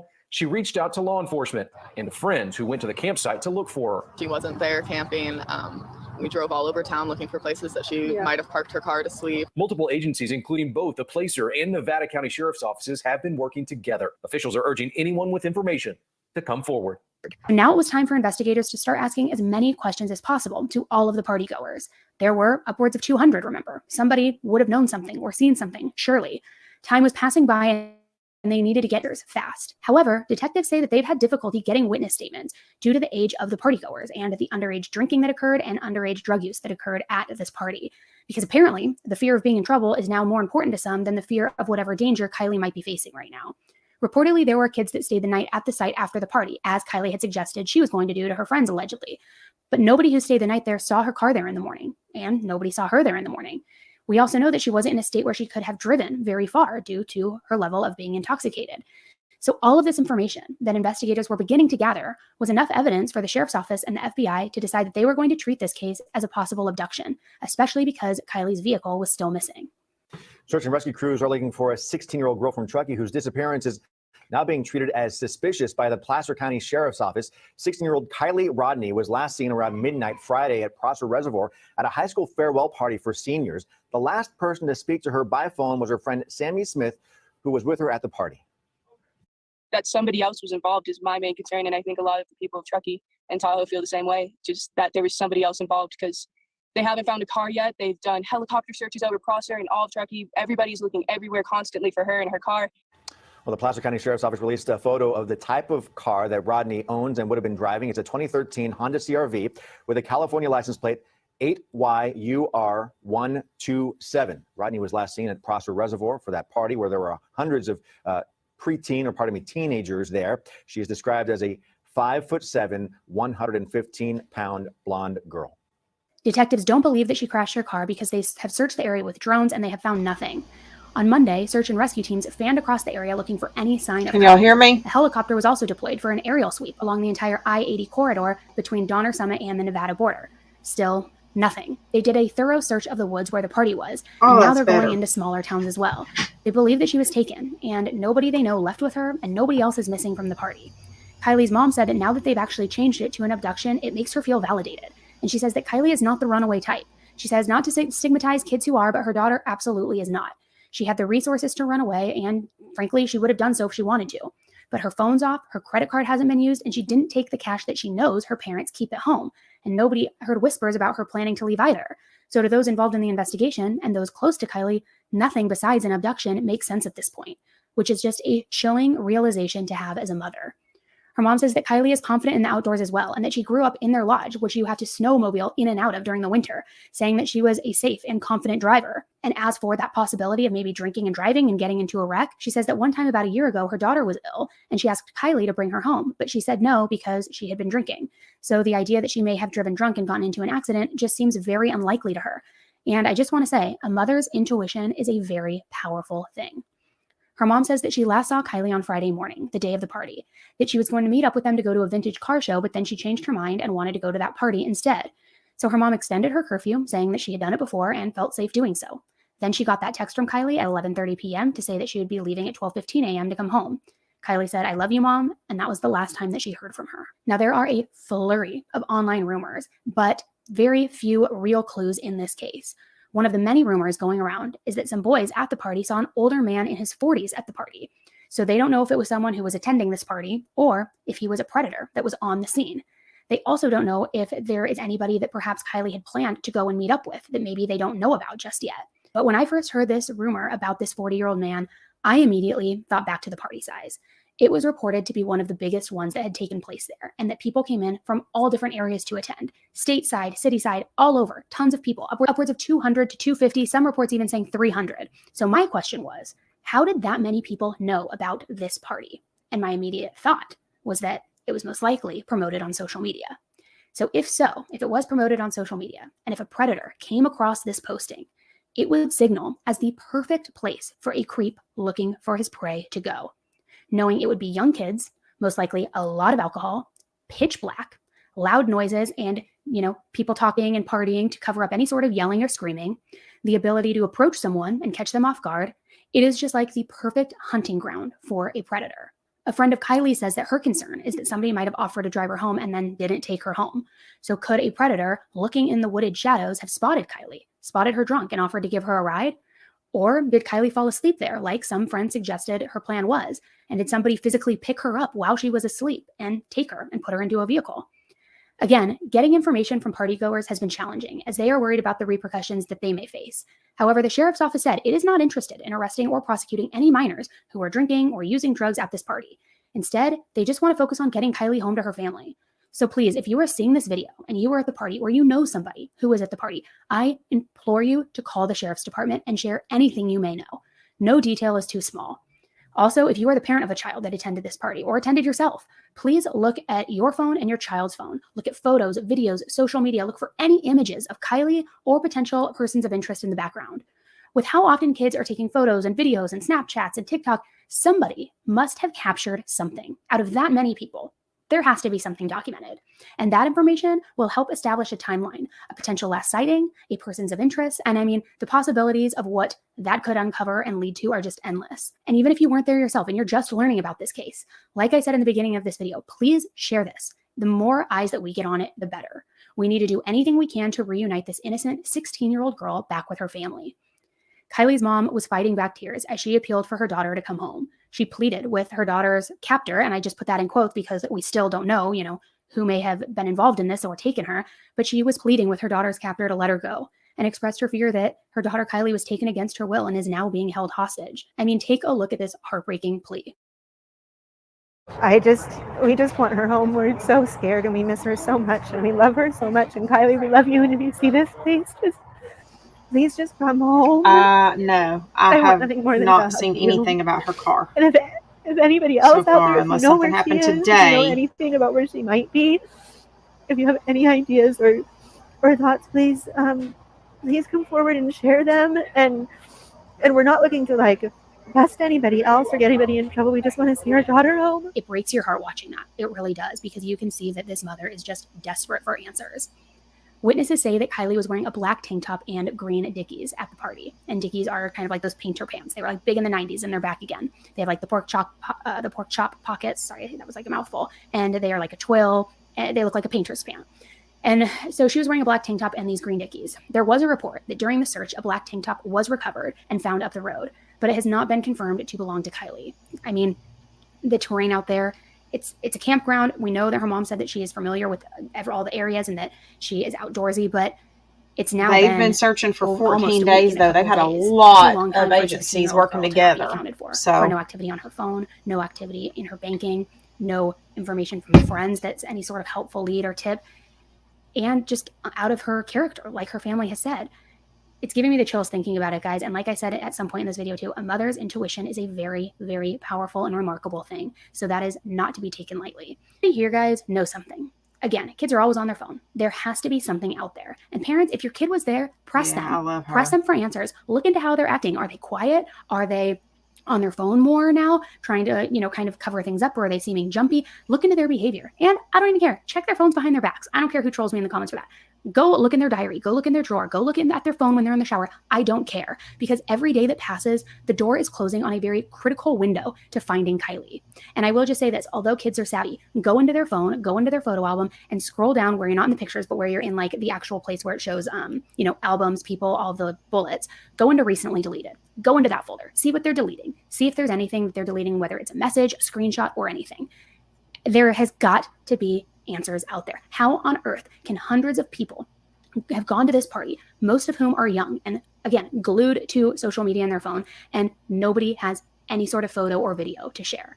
Highly unlikely. Highly, highly unlikely. So again, share this link, put it wherever you can, because the more eyes we get on it, the more people who may have been there themselves or know somebody who went might see it and realize, hey, you know what? I'm not going to get in trouble for doing drugs. I'm not going to get in trouble for drinking. My mom won't yell at me for sneaking out. I need to share this information, which you would think people would already have that information clicking in their mind. But at such a young age, I can understand where maybe the fear is superseding that. So it's all the more reason why we need to push this out there. So share it, like it, comment it, do what you do, help the algorithm, guys. And please, please just keep this family in your thoughts and pray that Kylie returns home safely. I will keep you updated as soon as we hear any more breaking details in this case. Meanwhile, I'm going to put the missing flyer here. It shows all of the information with her license plate number, where she was last seen, the number to call. Guys, come on. The internet is a powerful thing. Let's finally do something good out there in the midst of all the chaos that is happening right now. I don't know how else to say it. It just, this whole story breaks my heart. And for those of you who are, a teenager watching this, and whether you were there or not, whether you live on the opposite end of the country, if you ever see that there is a party being posted on social media, a group of divers it seems interesting to go. It seems, oh my gosh, this is going to be a rager. It's going to be so much fun. It's, out in a warehouse, or it's in a field, or wherever it is. Please just take a minute to think that you're not the only person seeing that posting. There could be a creepy, disgusting, deranged person sitting in a basement, for all you know, who's also seeing that posting as it goes viral and looks at it and says to themselves, perfect. I know exactly where I'm going. I know exactly what I'm going to do, because so, some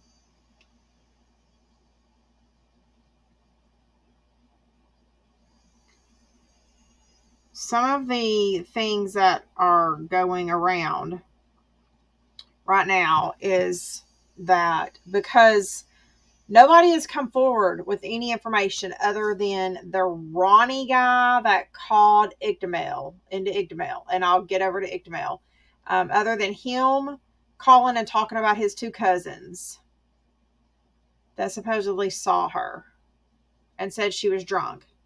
Now, here's the thing, though. She messaged her mom and told her mom that she would be home a little late.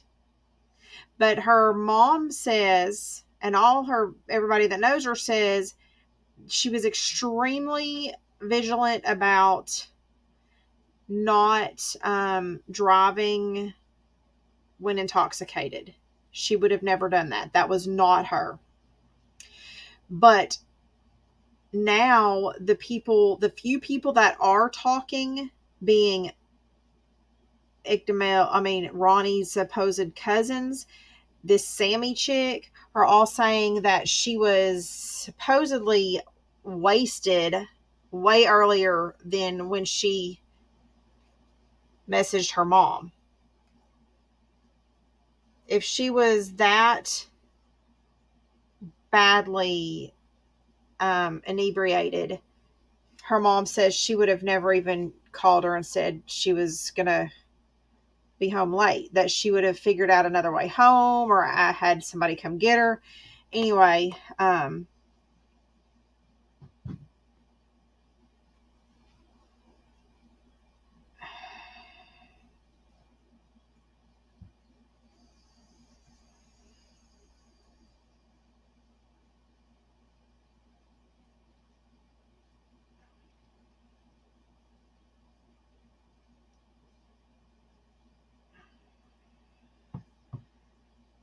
sorry.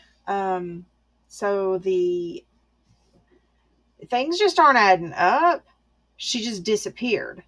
There's things that the Sammy chick is saying that about what she was wearing. Stories have changed.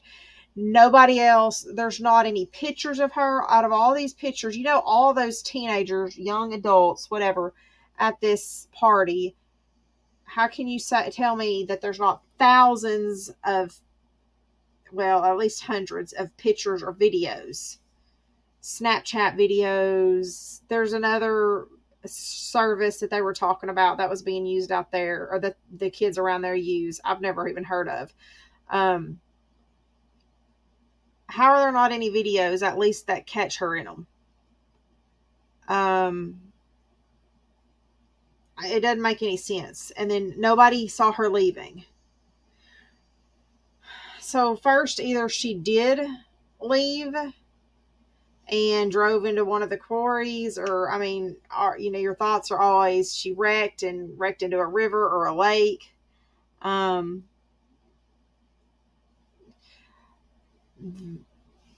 But really, I feel like she was abducted. Like, I mean, seriously, human trafficking. If these creeps that they're saying that they say come around to these kind of parties, it was very widely. Okay, let me hold on. I'll touch on that real quick. So if this party was advertised the way they say it was, and it made it as far as it made it, there were older people there, older men. I mean, traffickers could have got wind of this easily. Even just sick people, period, could have gotten wind of it.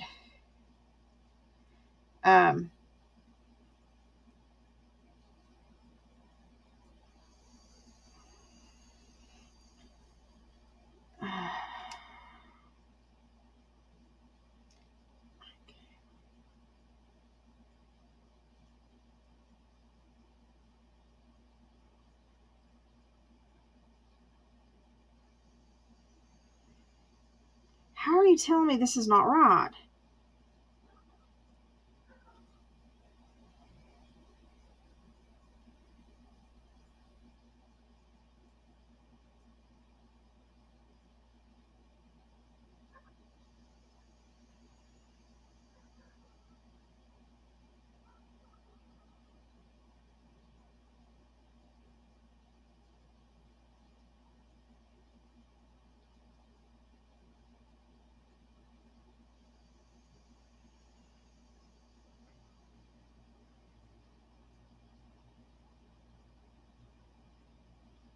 Shit.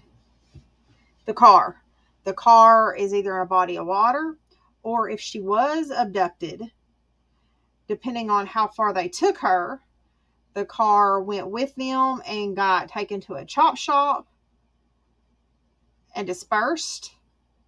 Or I don't know, T, what is Truckee like? Is it like a little country town? Because I'm telling you, if you have the right equipment, aka a backhoe, you could freaking, and this is one thing that I agree with Upchurch about, but is it like a little country?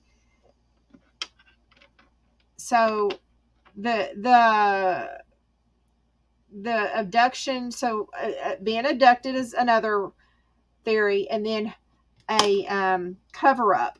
So there's people there from big cities with all kinds of drugs, right? So it could have been an accidental overdose. These kids freaked out and are trying to cover it up. So a group of them got together. Oh, that's funny. Trying to cover it up. So there's no telling where they dumped her. And if you've got the right equipment, I mean, other than driving it off into one of the quarries or into a river, go get go find somewhere where there's some farming equipment or some, oh God, here we go with the words again. A construction site with construction equipment, somebody that knows how to work a backhoe. I mean, it wouldn't take you half an hour to dig a hole big enough to bury a vehicle in. I'm not even kidding. Well, and I understand that, Bob, but you also have to look at the complete. Well, we need to play some other videos because there's a lot of stuff that just isn't adding up around this also. A lot of stuff. And one of the next towns just released, hold on, let me see if,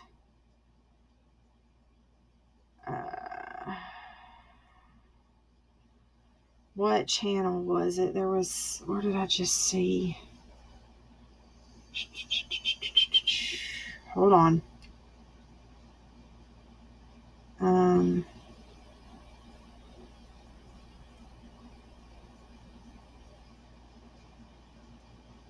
Let me go to her community.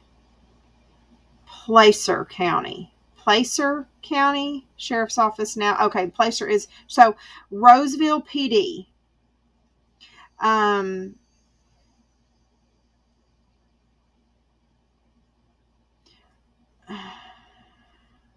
Just 2 days ago, I think it was, the Roseville, I think, is that right? Roseville? Is that how you say it? There was a recent incident in Roseville of a 15-year-old girl who died from a fatal overdose. Roseville just had a big press release about, let me find it, fentanyl. Placer. Yeah. Okay. But that's the county. So, and here's where things are kind of going in together is the Placer County has now listed the Roseville PD as an assisting agency. That was a couple days ago. And just within this week in Roseville, they put out a alert where after this 15-year-old died from an overdose, that they're talking about the fentanyl that has made it into their town that is like being made into bright colors. So that's another thing, is how come we don't know yet why Roseville is now assisting them. And because they already, like, they brought the FBI in, they have all the agencies helping, but why is Roseville now assisting? And is it just a coincidence? Are they just another agency that they've brought in? Oh, okay, gotcha. Oh, okay.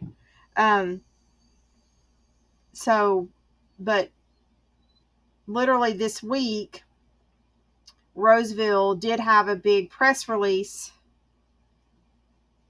Oh, well. So they had the big press release about the big fentanyl making its rounds that's being made into pretty colors, tablets in pretty colors, because they're marketing it towards the younger kids. Okay, we'll pull that up in a little bit too. So anyway, that's kind of sus looking. We have one here. Digging her last pinged at a lake. Yeah, and that's the thing, is the last place her phone pinged was at the party, and then it's nothing. It's turned off. But how would it have died when she supposedly spent all this time with this Sammy girl going back and forth to her car to charge her phone? And she apparently was pretty anal about her keeping her phone pretty charged. I am. Yes. Yeah. So it wouldn't be that her phone just died. It got turned off apparently, and possibly, since it's not picking anything up, because you can turn your phone off and you can still do the iPhone whatever, but it's nothing. Why? How is that? So not only is the car missing, the phone was shut off, and she's missing, and nobody's talking except the people that are talking what seems to be too much. So okay, let's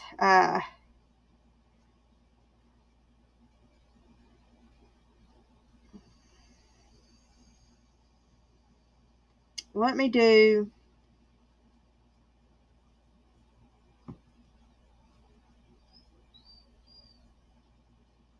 Okay, hold on.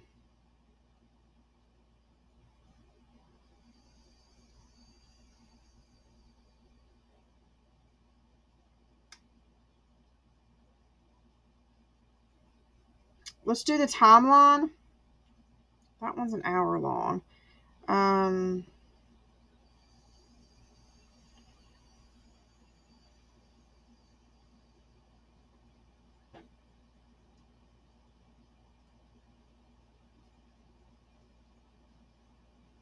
Updates, press conference, red flags we've noticed.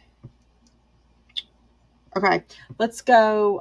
Let's go ahead and pull her down. I'm trying to get us like to something, to one of them. Oh shit, that's the wrong button.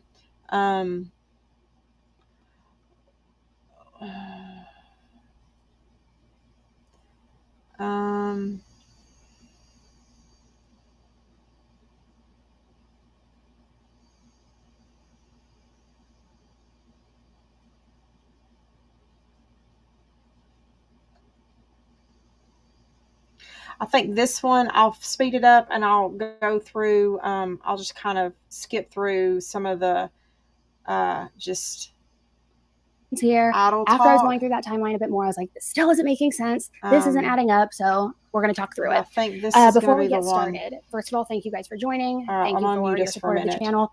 I do quickly want to address what happened last night. Some of you may have no idea what I'm talking about, but that's okay. I'm going to say it anyway. So last night, as I was in the car with my husband on our way out for a much needed date night, I heard the police audio that was released regarding that a car had potentially been found, like the VINs and the plates were switched, but Kylie was in the car and there was somebody with her acting erratically. And then it was rumored to be Jagger, that they were in front of a gated community, this whole thing. And it all unraveled very, very quickly. So of course, you guys are always requesting updates and I want to give you guys updates as soon as I know them. And of course, share good news. So I heard this audio myself through another channel and I jumped on a quick live just, on my phone from my car. I tried to make a concerted effort throughout the 10-minute live that I did that I said unconfirmed multiple times. Apparently it wasn't enough. And that's my fault because shortly after I ended that live stream, it was confirmed that it was not true. So as soon as I heard that, I removed the live and I put an update up on Facebook, on my community tab on YouTube, trying to just let everybody know, hey, it's not confirmed. That's why I took it down. Sorry, jumped the gun. Now, many of you guys who saw agreed that, it was clear that it was unconfirmed, but in any event, it wasn't the right thing to do because it wasn't confirmed yet. And it wasn't about trying to jump the gun or anything. I just wanted to share positive news, but I know I need to wait. And so I just wanted to publicly address that here, that as of now, unfortunately, Kylie has not been found. Her vehicle has not been recovered that we know of. There is no proof of involvement of any of the friends or any of that. So I just want to start this video that way. And you can read more about that on, my Facebook or my community tab on here. Let me just adjust this really quick. Okay, so now that we have addressed that, let's talk about today. We don't know what's going to come out of the press conference today. We know that they have been having them every day, regardless of not having a lot of information. And I, like I said yesterday, believe that that's because there's such a high level of public interest that they are trying to keep everybody apprised of what's going on and to also let everybody know that they are still investigating as diligently as possible. I'm hopeful that we will have updates today. But I want to go through some questions I have before they start speaking and get your thoughts on this. So please let me know in the chat. And if there is a question I have that maybe there's already an answer to that I've overlooked, let me know. And so I want to start by saying this, where we're at now with the case. So they've put approximately 5,000 man hours into this search. They are searching by aerial footage, on ground, dogs, dive teams, everything, the works. Investigators have collected. Okay, and this was 8 days ago. Tons of video. I was trying to look it up. This one was an 8 days ago from gas stations, restaurants, local stores, businesses, homeowners, and video from people at that party. So they are finally getting information. It's just now taking them a long time to sift through all of it and see if there's anything that actually means anything through all of that. There also is a statement that they had made saying we've done a really good job of trying to collect as much of the video at the party as possible. And of course, it's taking time to review. They also said that they have had search teams scour the route that she would have driven home, and they used helicopters to do that. They used dirt bikes to do that, patrol vehicles and other vehicles, but they still have not found any sign of Kylie or any sign of indicating a wreck of any sort. We talked about that a little bit yesterday. There's no debris anywhere. If she had crashed, there's no pieces of plastic of the car, of the tire. There's no skid marks. They haven't found anything. But I do think well, I'll get there in a second. So they also say at this point, we do have a point last seen, and we're expanding beyond that point last seen in a systematic way that hopefully is capturing right-of-ways and things that would make sense for somebody who is leaving that area. So trying to retrace her steps of sorts. And this is what I thought was interesting, this quote, and I'm just going to say it, even though many of you guys, I'm sure, have heard it. The lieutenant says, we're trying to find out exactly what happened. And at this point, we believe that someone knows, someone saw her, but they are not coming forward, saying they know what had happened to her. Which means, in my opinion, and I could be overthinking this, if they do think that she was in a car accident or drove into water because she was drinking and driving, how would somebody know that? So the fact that they're saying, we do think that somebody knows what happened and isn't coming forward, makes, in my mind, kind of takes that off the table. That's just where my mind goes. Because if she left on her own and got into a car accident, how would anyone know that, right? And again, maybe I'm just like trying to find answers and see what's going on, but I don't know, something. So now I want to go into my questions here. And again, not to sound like a broken record, I have all of the tabs open for all of the different places where this gets streamed in just a few minutes.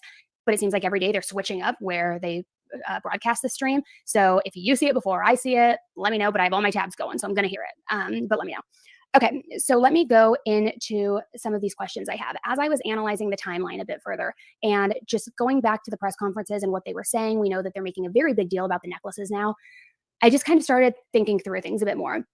So they have made a point to say that they want people to be on the lookout for those necklaces, and that if anybody sees them or comes across them, to please let them know.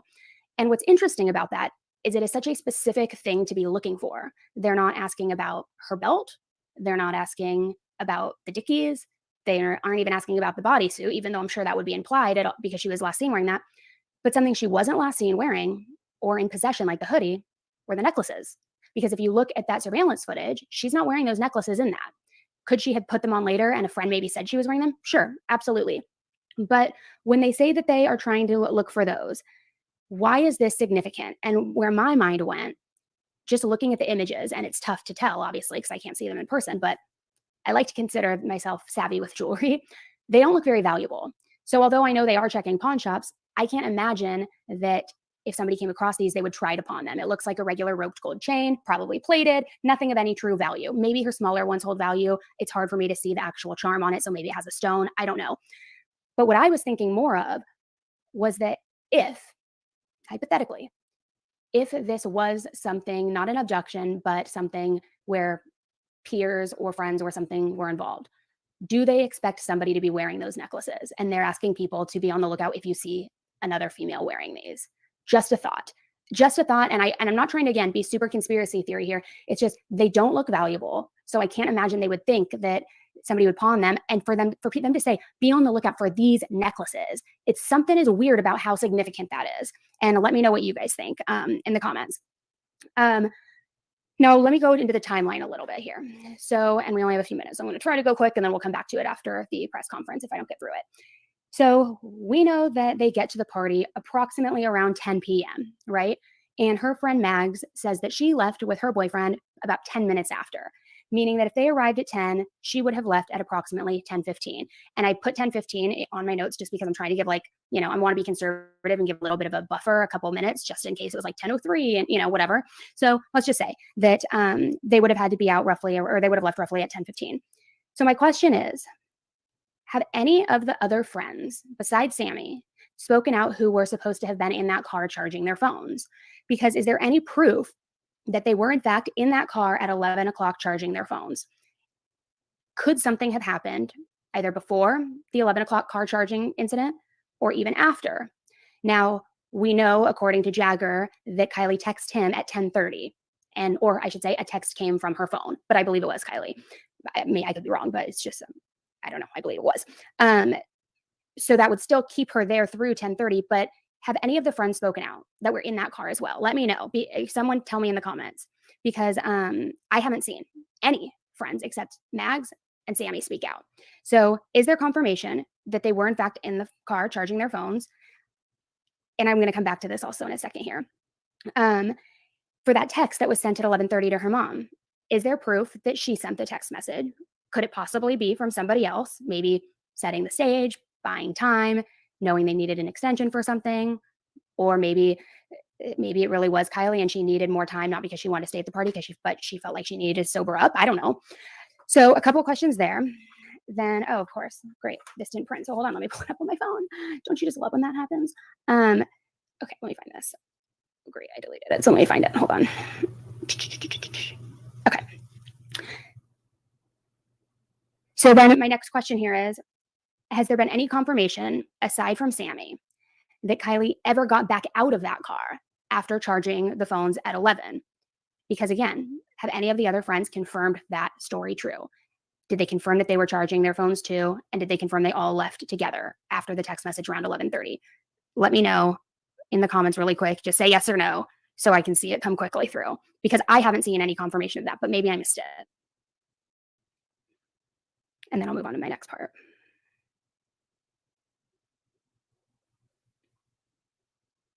No. Okay. So then we know, according to Sammy, that Sammy and Kylie split after getting out of this car. So let's just assume that there were other people in the car with them. They were charging their phones. All of that is true. Let's assume that, even though nobody else has stated that they were a part of that. According to Sammy, they then get out of the car and they immediately split up. So where do the other friends go who were in the car? Did they go with Sammy? Did they go with Kylie? Or did they break off on their own? And again, why, if there were other friends in the car, why is nobody sharing that detail? Saying, yes, we got out of the car around this time. We all split up. I have not heard anything about that. So, one piece there. Oh, and then that kind of ties in my question here. Has anybody besides Sammy verified seeing Kylie between when Mags left at 10:15 and when Kylie sent that text to Jagger at 10:30, or when she left Sammy at 12:30 or 12:25, I'm sorry, when Sammy told her she found a new ride home? When she finishes this timeline, I'm going to play the video nobody that of I've seen Sammy. has said so. Now, how a party with 250 to 300 people, not one single person besides Sammy could say that they had seen her in 90 minutes, yet Sammy wasn't with her for the whole party and she is the last known person? I don't know. Something is weird here.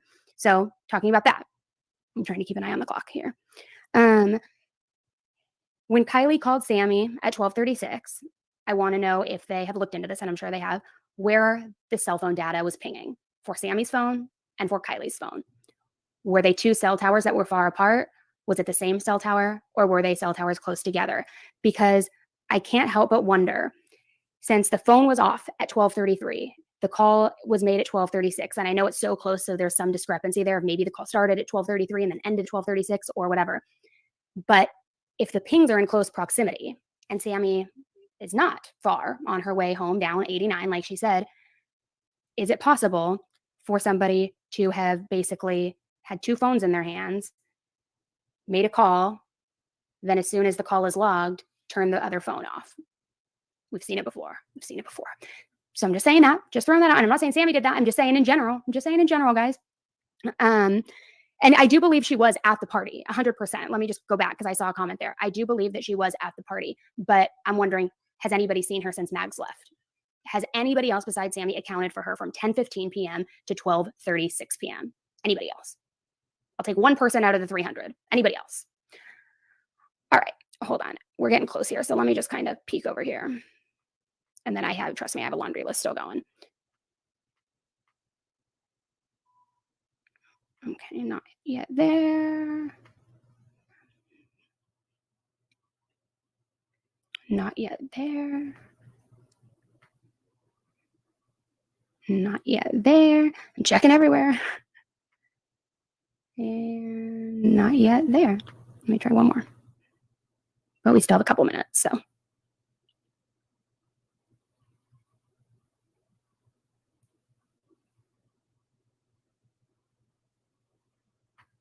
Okay, we still have a few minutes.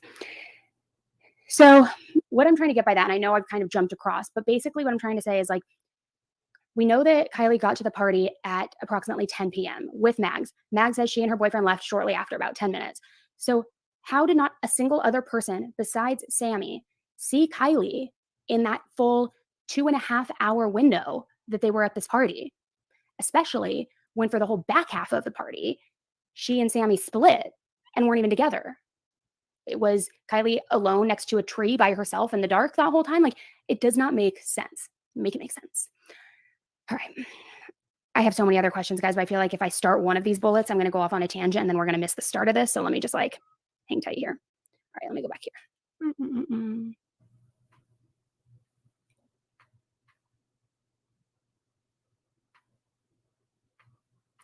And again, if you guys see it pop up before me somewhere else, let me know. I don't have Twitter. Oh, here we go. I found it. Wow, that was painless today. Okay, hold on. Let me share my screen. We're getting better. We are getting better.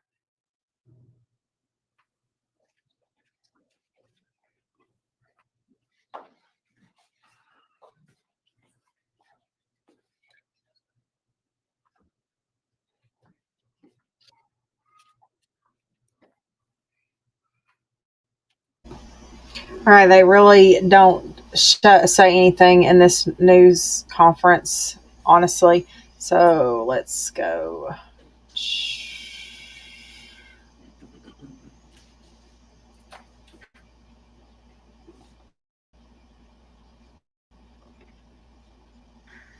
Oh, God. Okay, let me know if you can hear me because I just took my headphones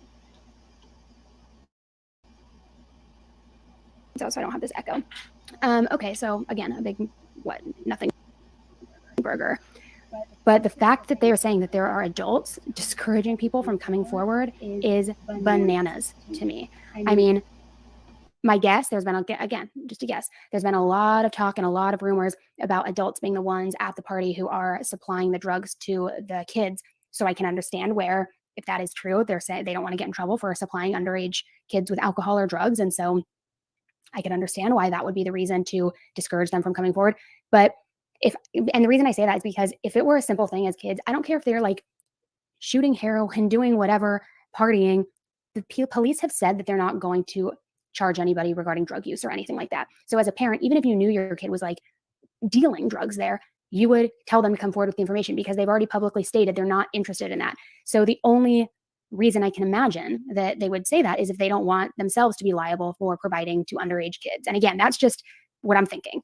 I'm going to go back to my timeline here in a second, but I was writing some stuff down as they were talking because as I started thinking about that, the drugs possibly playing a bigger role in this, and that's why people are discouraging other people from coming forward, I go back to the car and the charging story because nobody else besides Sammy has verified that there was anybody else in the car with her and Kylie as they were charging their phones. And then again, after the party, they split up, remember? So she doesn't know who Kylie was with and nobody has come forward saying that they were with Kylie.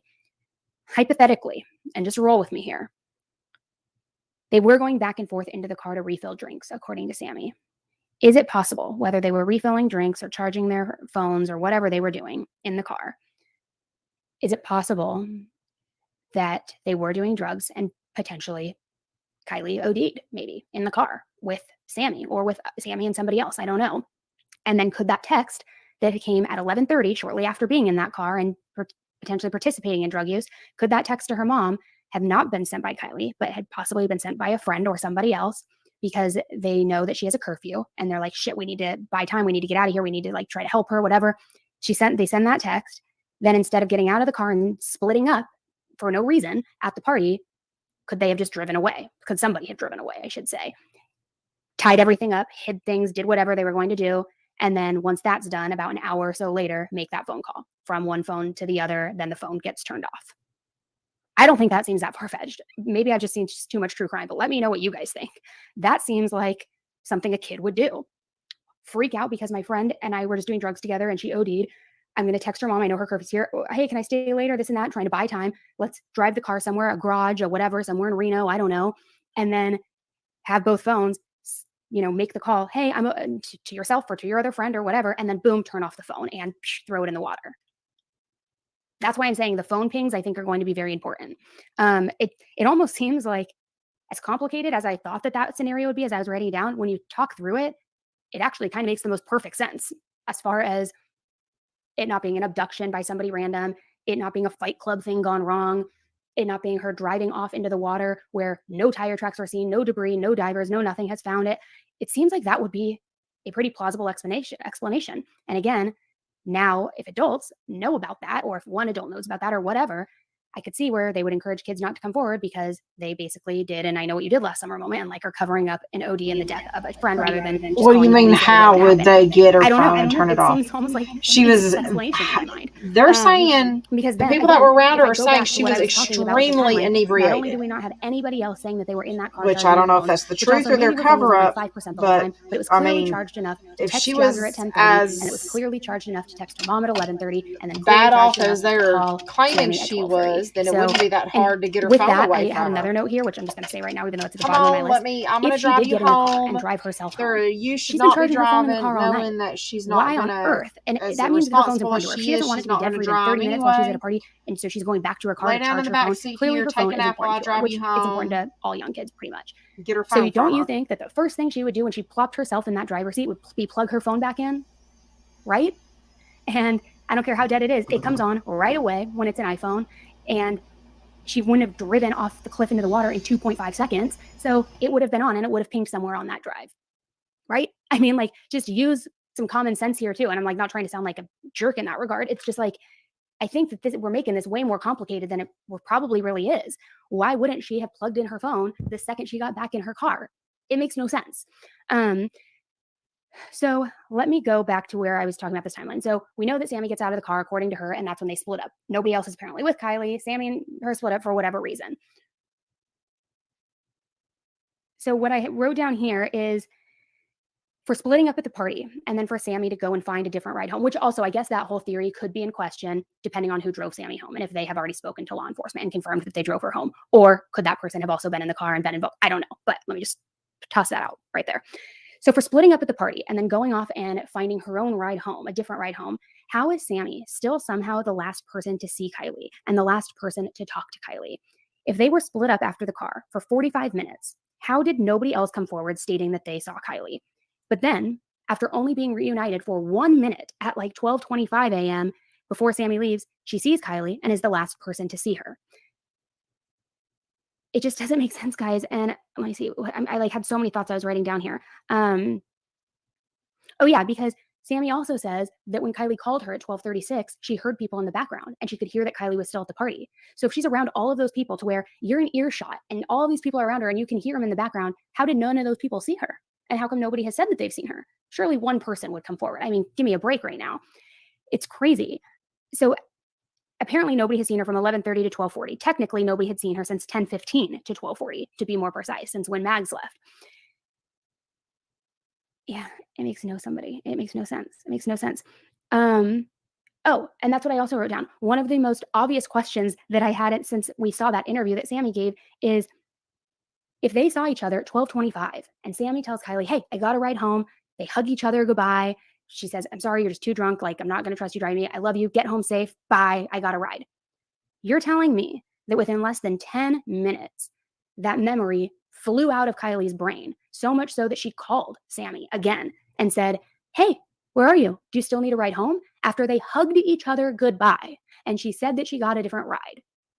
It makes no sense. And I tried to explain it away and chalk it up to maybe Kylie was just that drunk and truly forgot and didn't know. There's been times where I've been drinking too much and I repeat myself or, whatever. But there's too many things like that that just don't make sense in this timeline. Like, why would she call her after just talking to her less than 10 minutes earlier? So then I wrote in here, did her phone die or was it turned off? Because the sheriff's statement says that the phone was off at 12:33. So again, if they were charging earlier in Kylie's car, and if she drove, why wouldn't she have plugged her phone back in when she got in the car if it were in fact dead? One more thing here I put was that Sammy says that she was with Kylie the entire time in one of her first interviews that she gave with one of the mass media outlets. I don't remember who it was, but she says, I was with her the whole time. But then later in the interview, she says that they split up after they got out of the car, after charging their phones. So even if she was with her from the moment that they arrived at 10 o'clock until the moment they split, it still would mean mathematically that they were only together for 50% of the entire time. Unless, of course, they never split up. That was a full lie. They never even got out of the car or they never split up for whatever reason. Then, of course, you would say we were together the entire time. I don't know. Together the entire time, maybe until 11 when something happened, or in that car when they were re-upping their drinks or maybe doing drugs. I think that something happened in that window, that very tight window. And that I think it happened between 11 and 11:30. And then I think the 11:30 text, the more I'm thinking about it, I don't know that it came from Kylie. Maybe it did. But I think anything from that point on was the cover up that started to happen. That's just where I'm going. And again, I'm not trying to place blame on innocent young kids. I know Sammy's, I think, 18. I'm not trying to place blame and do all of that and like make these people out to be these villains when there's not evidence proving that. But there's nothing else that is making sense as a possibility here, a plausible, realistic possibility here. And going back to the necklaces, if the police do have this inclination as well, because we know that they've got the pings, they're not releasing it. So we know they have the cell phone data. I'm sure of it. So if they're onto this in any way, is that why they're asking so hard about the necklaces? Because they think that maybe one of her friends kept them or kept them for, I don't know, guys. I don't know. The fact that they haven't found an SUV by now or any sort of debris from it, it makes me really not think that there's an accident. I don't know. Again, I could be wrong. It's just, it makes it feel more like the car was hidden intentionally somewhere. That's what I think. And I read somewhere, and I don't know if this is true, that police officers are checking like garages and doing home checks and things like that. And if that's again the case, sure, they could be looking for her for an abduction, but could they be looking for the car being hidden somewhere? I don't know. I just really feel like the most plausible and easiest explanation is that, holy shit, we were partying, we were doing drugs. It got out of hand. It got too far. There was a bad trip. There was too much. Now I've got to cover it up or my life's over. My life's over, even though it wouldn't have been, And if that is the case, and if you happen to be watching this, it still won't be. It still won't be. Trust me. I just don't see how else we can make sense of that timeline. And this could be completely debunked if a friend or anybody from the party right now, credible, factual, comes forward and says, I was in the car with them charging my phone at 11:15. I saw Kylie text her mom. We all got out of the car and split at the party. And if that's proven to be a fact and not just somebody who's saying that to cover tracks who was involved. Or if somebody at the party says, hey, I saw Kylie at 12:30 before she got in her car, she was wasted. And, here's proof of that. Whether they had a photo or a video, or they can show cell phone ping on their cell phone being at the exact same place that she was and her phone pinged at that time too. I don't know. So why has nobody come forward yet saying that? Why is Sammy the only person saying that she's the last one to have talked to Kylie and she's the last one to have seen Kylie? Why is nobody else saying anything at a party of 300 people? And if they were split up for an hour, make it make sense. It can make sense. All right, let me go over to the chat for a second here. I think if there was an accident that she would have been found by now as well. I really do. And I think they would have found maybe not the car itself, but I think they would have found some sort of evidence leading them to believe that she was in an accident, and not for nothing. Okay, let me see if we can't find either a car accident. Well, I guess just a car accident. Why would they be so curious about necklaces? Who it was. I think it's going to be Igdamel had one of the Sammy. Oh, wait, this is her still. Hold on. Are y'all bored yet? Oh, he's watching a live right now. Oh, shit. See, this is kind of what he does. He live streams like chases and stuff.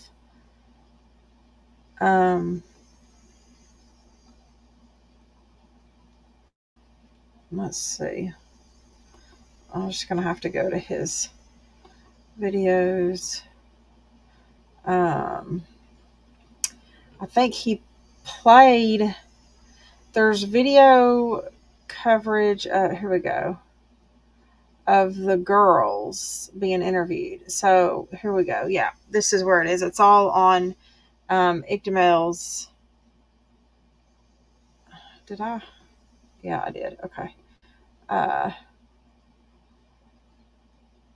11 days, 12. All right. Yeah, he came in a little late.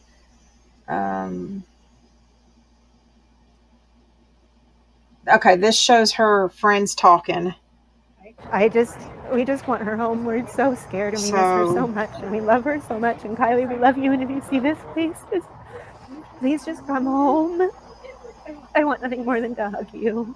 That's her mom. If anybody else out there, if you know where she is, if you know anything, I want to get Sammy, and then I think that other girl, her friend, please, and then the ex-boyfriend. Share them and came on camera also. Past anybody else or get anybody. If it echoes too much, let me know. What's up, Dick and Mel? Welcome back to the channel, and we're going to be talking about this missing 16-year-old Kylie Rodney from Chuckey, California. She went missing August 6th. There was a party going on near this Prosser family campground, and the area where the party was going on is called the Sanctuary, and it's known for like high school kids going there. Oh, Prosser family campgrounds, I think is what it was. Local young people call this open area near the Prosser family campground the Sanctuary. It's a common place for parties. And this party was supposedly a farewell celebration, according to the mother, from several high schools in different communities like North Lake Tahoe, Reno, Truckee, Sparks, Auburn. And the numbers that I saw first about how many kids were at this party was like between 100 and 150, but that number has gone up, and they're saying about 200 to 250 people attended that party. Who last spoke to or saw Kylie that's confirmed? Well, I saw an article from Fox 32 that said at 12:15 Kylie had texted her mother saying that she was on her way home, and I also saw a news clip from the mother stating that when Kylie was leaving, she had told her to, like, when you get home, wake me up in the morning. She was reported missing Saturday morning after she didn't come home from a party. I asked her to wake me up when she got home, like she always does, and she said, okay, and thanks, Mom, I love you. And that's the last I ever heard from her. Another person, and we believe that as of now, this might be one of the last confirmed people that she spoke to that we know of, is a friend named Samantha Smith. Sammy Smith, one of Kylie's good friends, is organizing crews of community members who are looking for the teen across the Tahoe region. And this call took place around 12:36 a.m. This friend was actually there at the party with her as well, and they both spoke on the phone saying, I love you, good night, and get home safe. So this is where everybody's hanging out. Kylie and I were meeting up right here a lot. Young people call this open area the Sanctuary. Sammy says she was here with Kylie Friday night, along with tons of other high school and college kids from the Bay Area all the way to Nevada. The Independent actually says that they spoke to the friend, Samantha, and one of the things is they said the spokesperson for the sheriff's office, they couldn't confirm whether Samantha was the last person to speak to Kylie, but said that shortly after midnight, her phone was turned off, so her phone is disconnected. Samantha said she arrived at the bonfire around 9 p.m. on Friday, and Kylie got there about an hour later. We have been close friends since before, so we ended up meeting with each other, sort of screaming to each other, hi. For the rest of the party, we pretty much stuck to each other. But as the gathering grew bigger, the teenagers went separate ways while continuing to see each other sporadically throughout the night. I knew it was a big party, but it was supposed to be just a community. The party started to grow past the number of people that were supposed to be there, Samantha said. There were college kids and people from the Bay Area coming, and I got a bad feeling about it, but didn't really think much of it. Samantha said that around 11 p.m., they went to Kylie's car to charge their phones and arranged for Kylie to give her a ride home. However, she changed her mind later when she saw that Kylie was clearly intoxicated, Samantha said. Right now, we believe that this is an abduction case. She was in no state to drive, and she wouldn't have made it that far or would have crashed. The teenagers said goodbye to each other around 12:25 a.m., but Kylie called Samantha while she was riding with a friend. That was the last known call Kylie made, Samantha claimed. Kylie was supposed to meet friends on Saturday morning to go on a hike, but did not show up. The other interesting thing down here, it says she was described by her friends as someone who enjoys singing and meeting new people. She's a great singer, and she loves to go out and do things that are adventurous. She loves going on road trips. The other thing, as of recording this, I don't know what it's going to be tomorrow, her vehicle has still not been found, her Honda CR-V 2013. What she and Kylie's family want to know is how no one saw her leave in her silver Honda CR-V. Her car is still missing. I can't believe it. There has to have been one person. There are people sitting in cars. There are people everywhere around this place. The other little snippet is that, so she went missing or was last seen at the Prosser family campground, the Sanctuary. Her family, about 12 miles away, they run a small hotel. It's called the Lost Trail Lodge. And I don't know, it's kind of close by. My head is all over the place. I'm terrified. Bad thoughts are very strong and hard to keep at bay. But I'm trying to hold out hope, you know, that we'll find her, that she'll come home. So a couple of links that I'm going to post down below for you guys that are good, important links to follow. And by the way, please hit like, subscribe, turn on bell notifications, helps out the channel. And if you like the pre-recorded videos, comment below, let me know that you like that, or you still prefer lives or a mix of both. I appreciate that. And so this is the official Instagram page. You can go there for like meetups, up-to-date meetups. So tomorrow, this is posted 2 hours ago, tonight, like right now, my time, they're gonna have a meetup at the Truckee Rec Center. So if you're looking for updates like that, Instagram's a good place to go. There's also a GoFundMe. I'll put the link down below. They've raised $19,000. They're doing really well. And so it says, with the consent of Kylie's parents, I'm starting a GoFundMe to help increase the reward for her return. It says here that it's at $5,000, but when I look up on another updated website, it says it's at $50,000. I don't know. There's a $50,000 reward I saw. The other thing I'm going to put in the links is this is a search party report form. And so like, if you want to sign up to search or whatever, I guess you can sign up here. I'll put the link down below. One of the things that I was told about this and I've seen online from police, law enforcement, and just other people on social media is that there haven't been many people coming forward, and they're just letting people know, families, kids that were at this event, they don't care if you were doing drinking, underage drinking, whatever, taking substances. I've been there myself, not at that age, but I've been there myself. They just want to find this girl. Any pictures, videos, information that you have that you can give to police or maybe family, whatever makes you comfortable, or even submit it anonymously, whatever that can provide some information about Kylie is just really important. And just a little like overview, this is California and it borders with Nevada. And so like there's just a lot going on at the border location. This probably just makes the search with very little information super complicated. Her phone last pinged, I believe, at the party. From what I was told, her phone hasn't been found. Her vehicle is not found as of recording this. It's a pretty big area and just pretty strange. I also heard that they're not ruling out other things as well, like if she ran away or whatever, or like, but the reason that they're ruling this like or going as an abduction is because her vehicle hasn't been found. That's what I've heard on the media. If there's anybody local or somebody that wants to like share information with me or even come on and make a video that can provide more information, reach out to me, Facebook, email, whatever. And yeah, hit like, subscribe, turn on bell notifications if you like these kind of videos. I appreciate it. Take care and peace. Adios.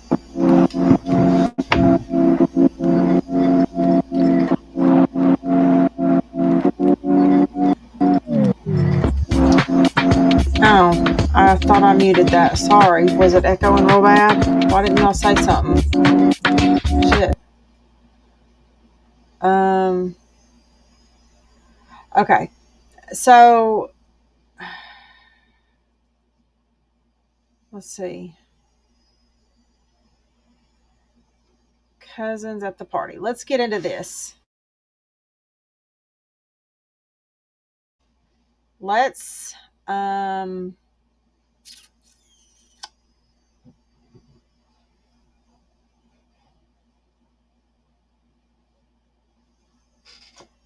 there's a couple, the girls that a couple of her friends were interviewed, but here's let's get into this. This is excuse me. No, because I mean I'm either there's one of the three scenarios that I feel like What's up, Mel? also have happened. Good. Thank you for reaching out. Her car, yeah, she she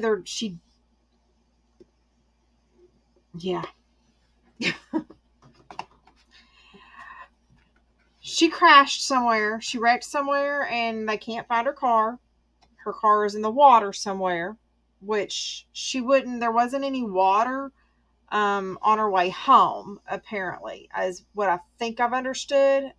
I've kind of not followed it as closely the past week, but she shouldn't have been driving near any water on her way home. It wasn't in her character to have driven herself in the condition that she was. Like I said, again, there's things that aren't adding up, but whatever.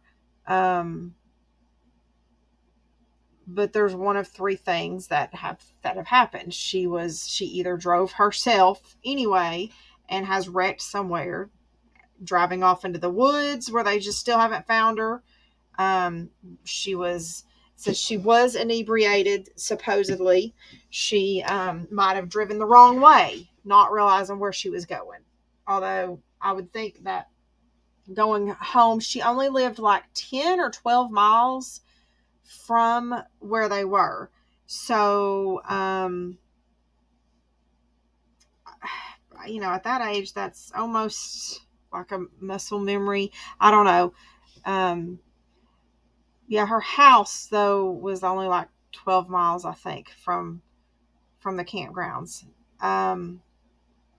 So she drove off somewhere trying to drive herself home, even though everybody's saying that was not in her nature to do so. Or she was actually abducted, which, I mean, let's just face it. Human trafficking is big. It's huge. And that town is not far from some of those. Yeah, true. Yeah, you're right. But where this Truckee is not that far from some of the big places that are very involved in human trafficking. And with the way the word got out about this party, young women in high school going off to college were going to be there. So, imagine the weirdos that were there watching, waiting just to see who they could lure away after they got inebriated. That's a very, very likely, scenario as well. And then third, because of the issue with the drugs out there and these new big batches of fentanyl that are going around right there, I feel like there's also a very, very good possibility that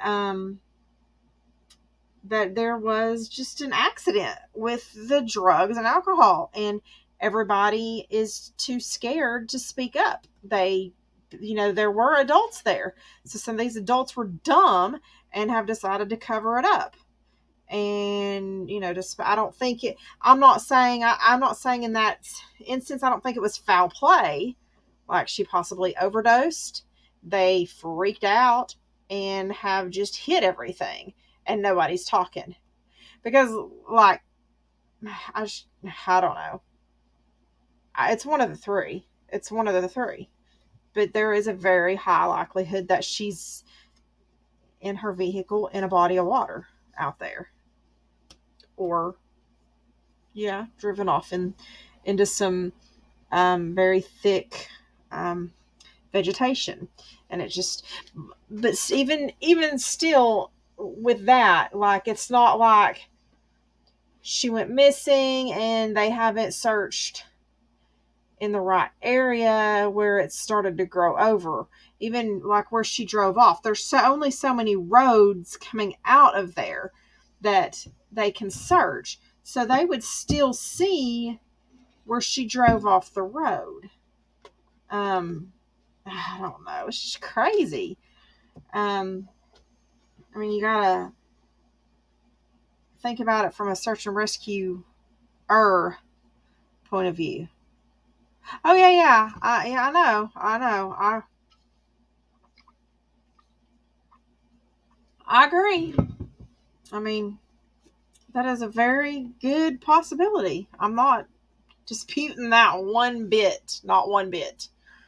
But like I said, there's just some really weird shit that's not adding up.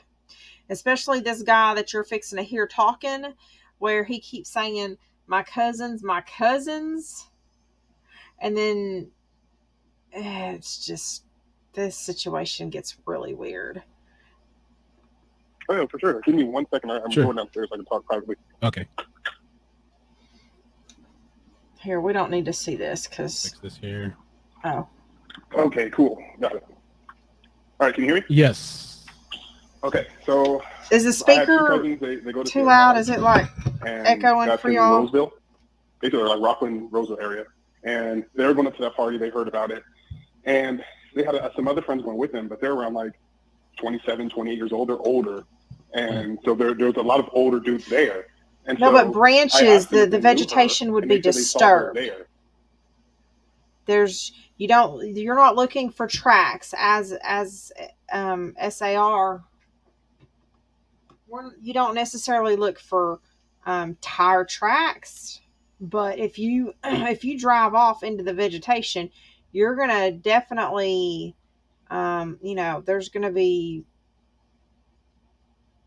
visual proof. Like, okay, think about it. Drive a vehicle, not, an ATV is different. It's light. It's not going to leave as much proof. It's still going to leave proof if you drive through, a wooded area where there's overgrowth and branches and it hasn't been cut or brush hogged or anything. Those tires and that heavy vehicle is going to break through stuff. So you're looking for things that have been broken and snapped. and then that's going to slow the vehicle down, which is still going to disturb the ground. So yeah, you're not necessarily looking for brake marks from the tires, but you're looking for disruption of the vegetation.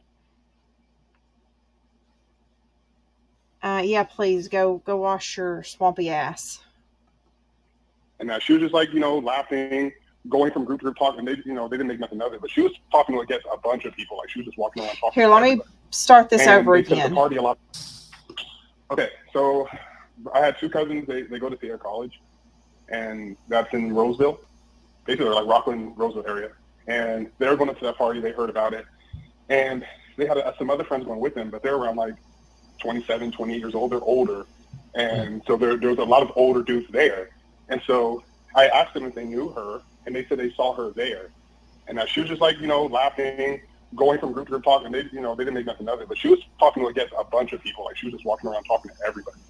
And they said at the party, a lot of people were doing shrooms, cocaine, drinking, and all that. And I was like, yeah, but that's kind of normal though, because a lot of honestly in Cali, in my area I'm at, everyone does cocaine. Like all the younger kids at school, under 18, where like they all just buy cocaine from some old dude who lives in some apartment complex, and they buy coke and they do it with their friends, and but that's kind of normal around here. So I wasn't really surprised about that. And so I asked them, I said, did you guys see anything weird going on? I was like, is anyone like looking at her playing? Like, no, everyone was just chill, but everyone was kind of messed up, and so was she. And then I asked, I was like, well, how drunk was she?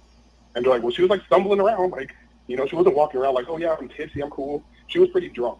Like, so stumbling around. If she would have been driving around, she would have been swerving easily swerving. So there was no way she could have drove. And that's basically all I knew from that. And then they told me that there was some other stuff, but they can't really talk about it. But that's basically all that they knew, is that like she was really drunk, and there was tons of drugs there. Like not just drink. People weren't just drinking; they were doing blow openly. Like everyone's doing blow together. Like going over to a group of people, you sit down, break a line, and it was like that. And it wasn't just a teen party. There was a lot of adults there. It wasn't some. No, because they were saying it was like a high school thing, So there was a lot of high school kids there, but there was a lot of mid-20s, like dudes who were still in college because they went to college later. Probably been out of school for a minute, went back to, and then they heard about this party. But yeah, it wasn't just teens. There was a dudes way older there. Wow, that's why it was kind of crazy that they were just saying it's a teen party. Okay, well, you had a bunch of dudes there that were way older than 16 years old. There's 26, 28, 29-year-olds there. Did they see her leave, or no? They just saw her. No, my buddies. We all came with the same group because I hang out with my cousins all the time. They're good dudes, but they went there to do their, like, I can't really say the names, but they went there to have a good time and do what was there, and that's what they do. But they didn't kick her with her like that, but they saw her, and they left I think around like 10:30, 11. So she stayed later. But they didn't say, like, they did tell me that they didn't see her wearing a sweatshirt at the time. Did they see her in a tank top? Like a black? Yeah, she was wearing she was wearing the same outfit, but they didn't see her wearing a sweatshirt. So that was yeah. And do you know if they, like, did they see anybody like creepy out there? Did people hook up out there, like right there in the woods too? Like do they? Oh, look, like I can't say that people. It's hard to explain. Like there's okay. So when kids go out there, because I've been out there. I partied in Tahoe. I don't party as much anymore because I got 3 kids now. But I know when they go out there, a lot of kids go out there. They don't go out there with the drugs. They don't go out there with the shrooms. Like they usually bring the alcohol. They get alcohol.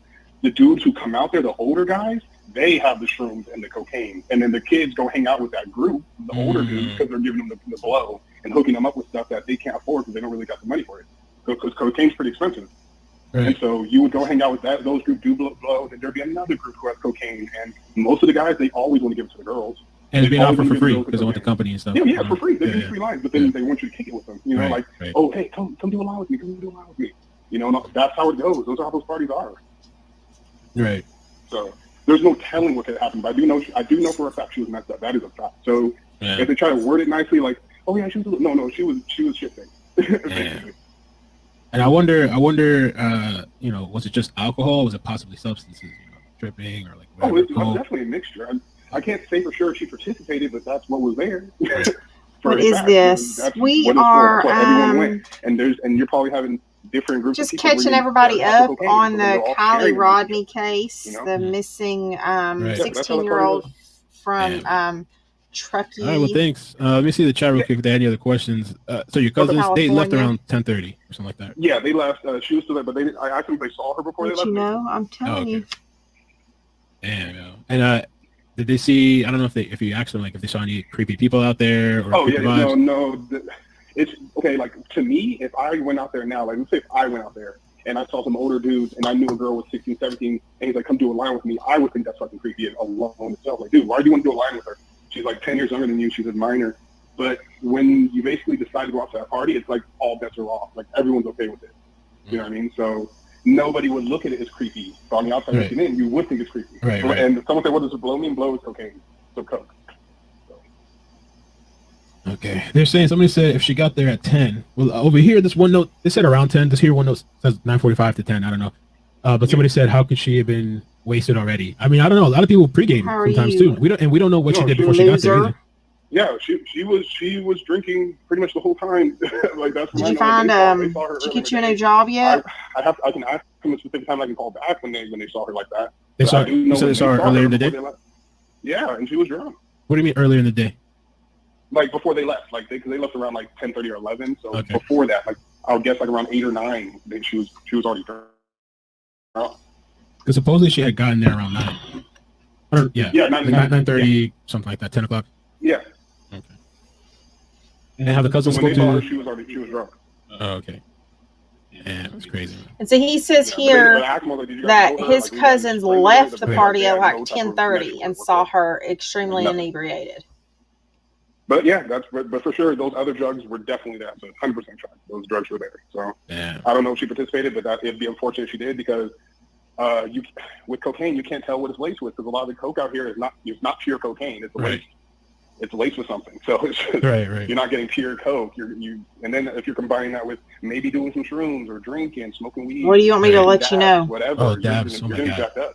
I didn't tell you about dabs. Yeah, dabs. Ooh, if I tried that one time, Jesus Christ. Oh yeah. Yeah, no, I can't even tell that story. Another thing too. When people come up here, because I stay close to the area, I'm really close to it. There's a dispensary right off the freeway where I live, and when people go up there, they stop at the dispensary and they buy hella stuff there, and then they go up there and they use it. So you have a lot of stuff you can stop by on the way there, and you just get jacked up in the woods. Wow. So. And one more thing too, like, because there was a video clip that we saw, and there was I guess the friend had said that like. You know, there were some guys there that, like, I guess, like, were kind of forcibly making her smoke a bong or whatever. Why do you come in here and make 2 comments and then leave? Is that, like, I mean, I don't know. Are guys, like, pursuing the girls there? Or, like, are any weird? Or are they just, hey, there's all these drugs, and the girls are just kind of willingly, kind of, hey, let's party, have fun. Like, there's, like, predator type Have a good night. We're probably fixing to end it. We can pick back up tomorrow and show the rest of the stuff between. They don't necessarily force it on them, but they're like, "Hey, do you want to do some coke?" And they're like, "Yeah, let me tell my friends." And then she goes get these guys on this stuff. And he's like, "Oh, I got the attention of these girls." Have a good night, Bob. Having a good time, getting them to do more coke, giving them. Anybody else here? Like, oh, since Hater wants to take a shower, if nobody else is hanging around, I'm gonna call it a night. I won't want to stay on here this late anyway. They're all gonna want to do it. So when they have something everyone else wants, they're like, "Oh, well, come hang out with me. I'll give it to you." So yeah, it is kind of like it's dirty. It's a dirty thing, and that's what was really sad is that a lot of the dudes there were older. They weren't young like that. So and let me ask you this: I don't know if you know. Do you know how how did the event? Like, did somebody host the event, and how did word spread out? Because I heard like it was like Snapchat or like. So I asked my. All right, if anybody else is hanging out, maybe let me know now, or forever hold your peace, because I'm fixing to. They heard about it from other people on campus, and they're saying, "Hey, you're gonna go," and then they got the address, and they just planned to go. It just spread word everywhere. Like they were hearing about it. I didn't know about the whole possible people coming from San Francisco. I don't know about that, but I do know it hit all the way in Sierra College, which is about maybe an hour and a half from Tahoe. And hit how? Like social media? No, they found out after school. Like, they didn't even have to get on social media. They had people talking about it after school before they even found out about it through social media. Like, people were talking about it on campus. Wow. That's how they found out about it. Wow. Okay. And no, it's not there. Yeah.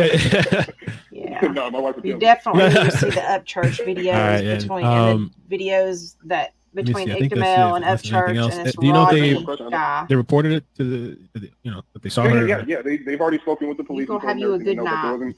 There wasn't much that they could have said that was different than many other people there, because a lot of the people there just said, yeah, I saw her around because she was, like they told me, they said, when they did see her, she was walking back and forth. Like she was talking to this person, talking to that person, so they just kind of figure, oh, she has a lot of friends, you know, but if she didn't know those people, well, she sure acted like it, or she was friendly, you know? Olivia has a question. She was asking, because there are conflicting numbers of how many attendees were there. How many people do you think were there? Oh, my cousin said there was at least over 300 people there. Okay. Like three, yeah, it was packed. That's why it's like, and there was a bunch of kids there. Like there was a bunch of kids from school there, but like it was mixed with older adults who had the drugs. And my cousins, I'm just gonna say, were one of the older group that had the stuff, and my cousins are 25 and 26 years old. Wow. So they came there with it. Other people did too. So then you start swapping. You're hanging out with other people, and they're like, "Oh, you got this? Yeah, you want some? Come over here." There you go. Right. There's a lot of people there, so it's kind of hard to keep track of one person. Like everyone's kind of mingling amongst each other, so you can get lost in the crowd. And I don't know if anyone's really paying attention to her like that, but it's sad that it happened. That's crazy. But it is crazy how there's that many people there and no one saw it. Yeah. Saw her leave. Nobody's really. Or nothing. I just don't believe that. I know somebody had to see her leave. Because my cousins were telling me they think that, but based off how drunk they saw her, yeah, that they think that she couldn't have drove, so she passed out in her car, like went to sleep in the car, maybe someone got in her car, or she asked for a ride, someone to drive her car for her. Like there was no way she could have drove. Like that would have been asking for an accident. That's how drunk she was. Like there's no way she could have got in the car. Like, okay, I'm only 10 minutes away. And like no, there was no way. She was pretty drunk. Yeah, man. And that's what the friend was saying too. That, like kind of like there's no way she could have driven by herself, like the vehicle. Yeah. Oh, yeah. So that's basically all I got, though. All right. Thank you, man. I appreciate the call and the information. Yeah, I appreciate it, man. I'm going to keep tuning in. I appreciate you. Love your show. Appreciate the coverage as well. And hopefully something good comes out of this. Thank you. Appreciate it, man. All right. Anybody else here? Speak now. Near Corpus Christi, Texas. Texas. Hey, how you doing? Well, not bad. Hey, I don't believe a word that last guy said. He was there. Oh, you think he was at the party? Oh, yeah, 100%. When he said, let me go downstairs so I can get some privacy. Ding, ding, ding. Hi, guys. Well, he was there. Let's kind of call it a night. Hello? Oh, hello. Hey, how you doing, man? We will pick back up on this tomorrow. I'll pull out some better videos between now and then. So I guess you guys have a great night. T, I know you're listening. I'm going to end it. Just message me when you get out of the shower. Love you all. Talk to you later. Bye-bye.